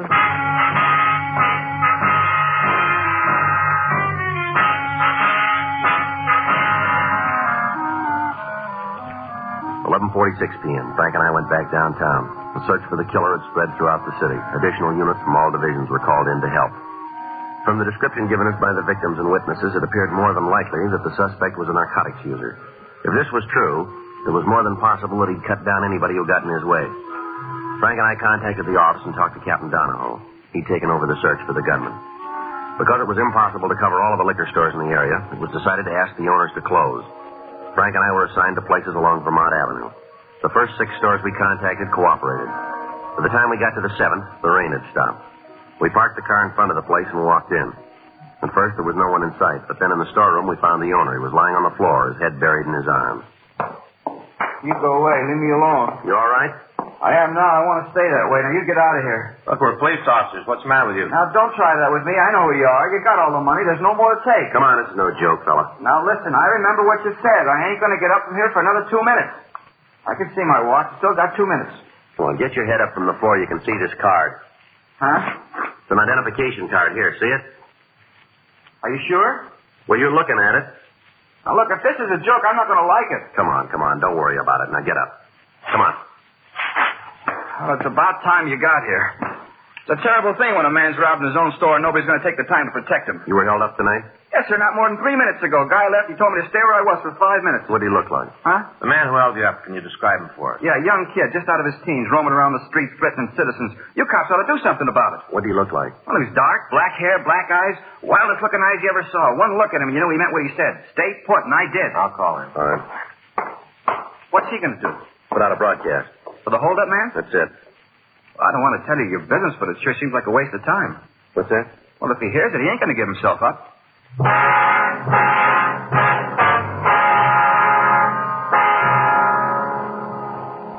The broadcast was put out to all units. From the description given by the victim, we were sure it was the suspect.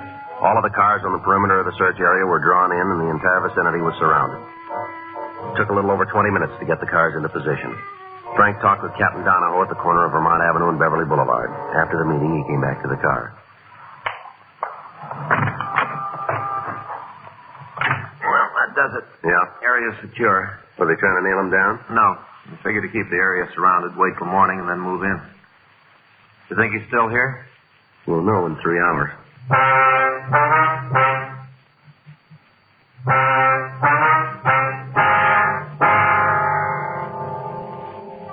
The preliminary search of the neighborhood netted nothing, and the area was secured for the night. The rain kept up.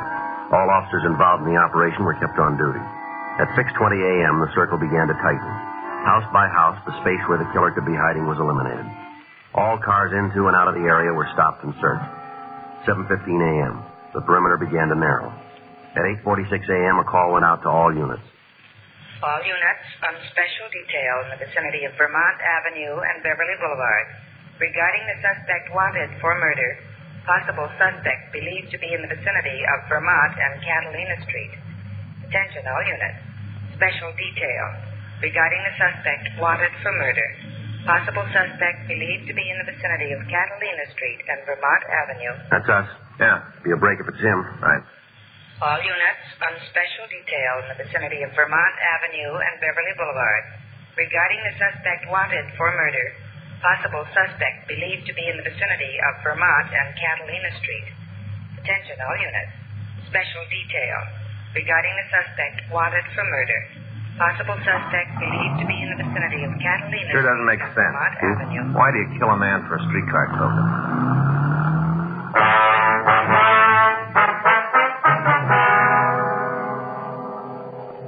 According to the report received by the complaint board, a woman in the vicinity had seen someone run through her backyard. When she shouted at the person, he continued running and disappeared into the alley. All cars in the area converged, and a complete search was started. As time went on, the possible hiding places narrowed, and finally the suspect was left with less than a block in which to conceal himself. Frank and I joined the officers on foot. After 20 minutes, we found ourselves in the backyard of one of the houses on the street. Looks like a chicken house back there. Better check it, huh? Yeah. All right. You got it covered? Yeah. Joe. Yeah. All right, come on out. Keep your hands where we can see him. Don't shoot now. Please don't shoot. I give up. Stand still. Right where you are. I'm doing like you say. Don't shoot. All right, get up against that wall. Come on. Put your hands up there. On the wall. 38 revolver. I'd have given it to you. I don't want any trouble. Always works out that way, doesn't it? What do you mean? You guys are big as long as you're holding the gun. As soon as somebody else has got it, you fall apart, don't you? I don't want no lectures, cop. Just take me in. That's all you got to do. Take me in and make a bookie. We'll do that. We'll end up on a limb anyway. You got nothing to hold me on. That's so? Yeah, I've been around cops a long time. I learned it the hard way. Don't tell them nothing. That's the way to make it. Don't tell them nothing. Well, you missed one of the big points. Huh? This gun you were carrying. Yeah? Maybe that'll tell us.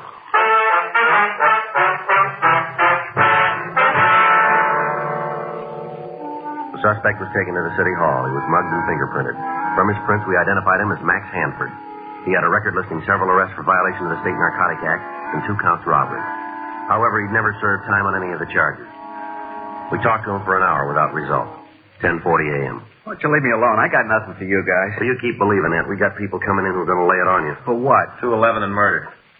You're out of your mind. We got you made on all counts, any way you slice it. You're on the needle, cop. Is that so? Yeah, you got one beef on me. Most you can take me for is stealing chickens. You sit down and try to think what a judge is going to say when you read that awesome court. All right, Hanford, you keep that smile on your face. You go right on believing that we can't press a charge that'll stick.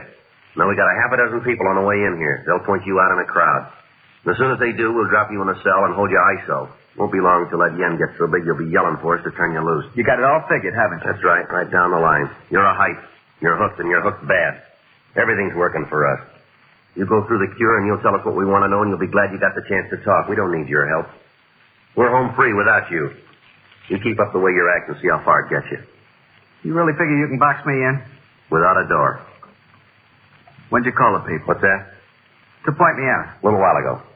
Well, can you get them before they leave home? Why? No reason for them to make a trip. I'll give it to you. You want a stenographer? Might as well. I got nothing to lose. I'll give you the story. I'll get it. Go ahead. Lousy deal. Is that right? Yeah, I didn't want to kill that fella, you know. Well, why'd you do it? I was high. I just had a pop. I felt like I owned the world.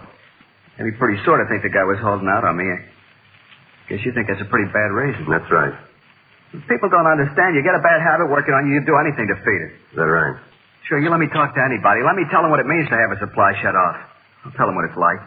I don't care who it is. You put me in front of a jury, I'll tell them. Yeah, well, you'll get the chance. I'll tell them it wasn't my fault I got hooked on this stuff. That's why I did it. I'll tell them. Well, while you're at it, you can tell them something else. What? Why you started taking narcotics.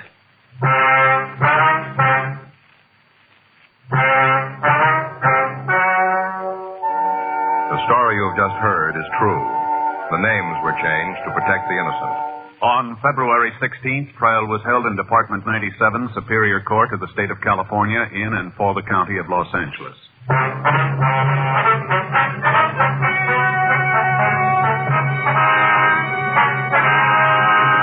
Max Gifford Hanford was tried and convicted of murder in the first degree and received sentence as prescribed by law. Because the jury failed to return a recommendation for clemency, he received the maximum sentence and was put to death in the lethal gas chamber at the State Penitentiary, San Quentin, California.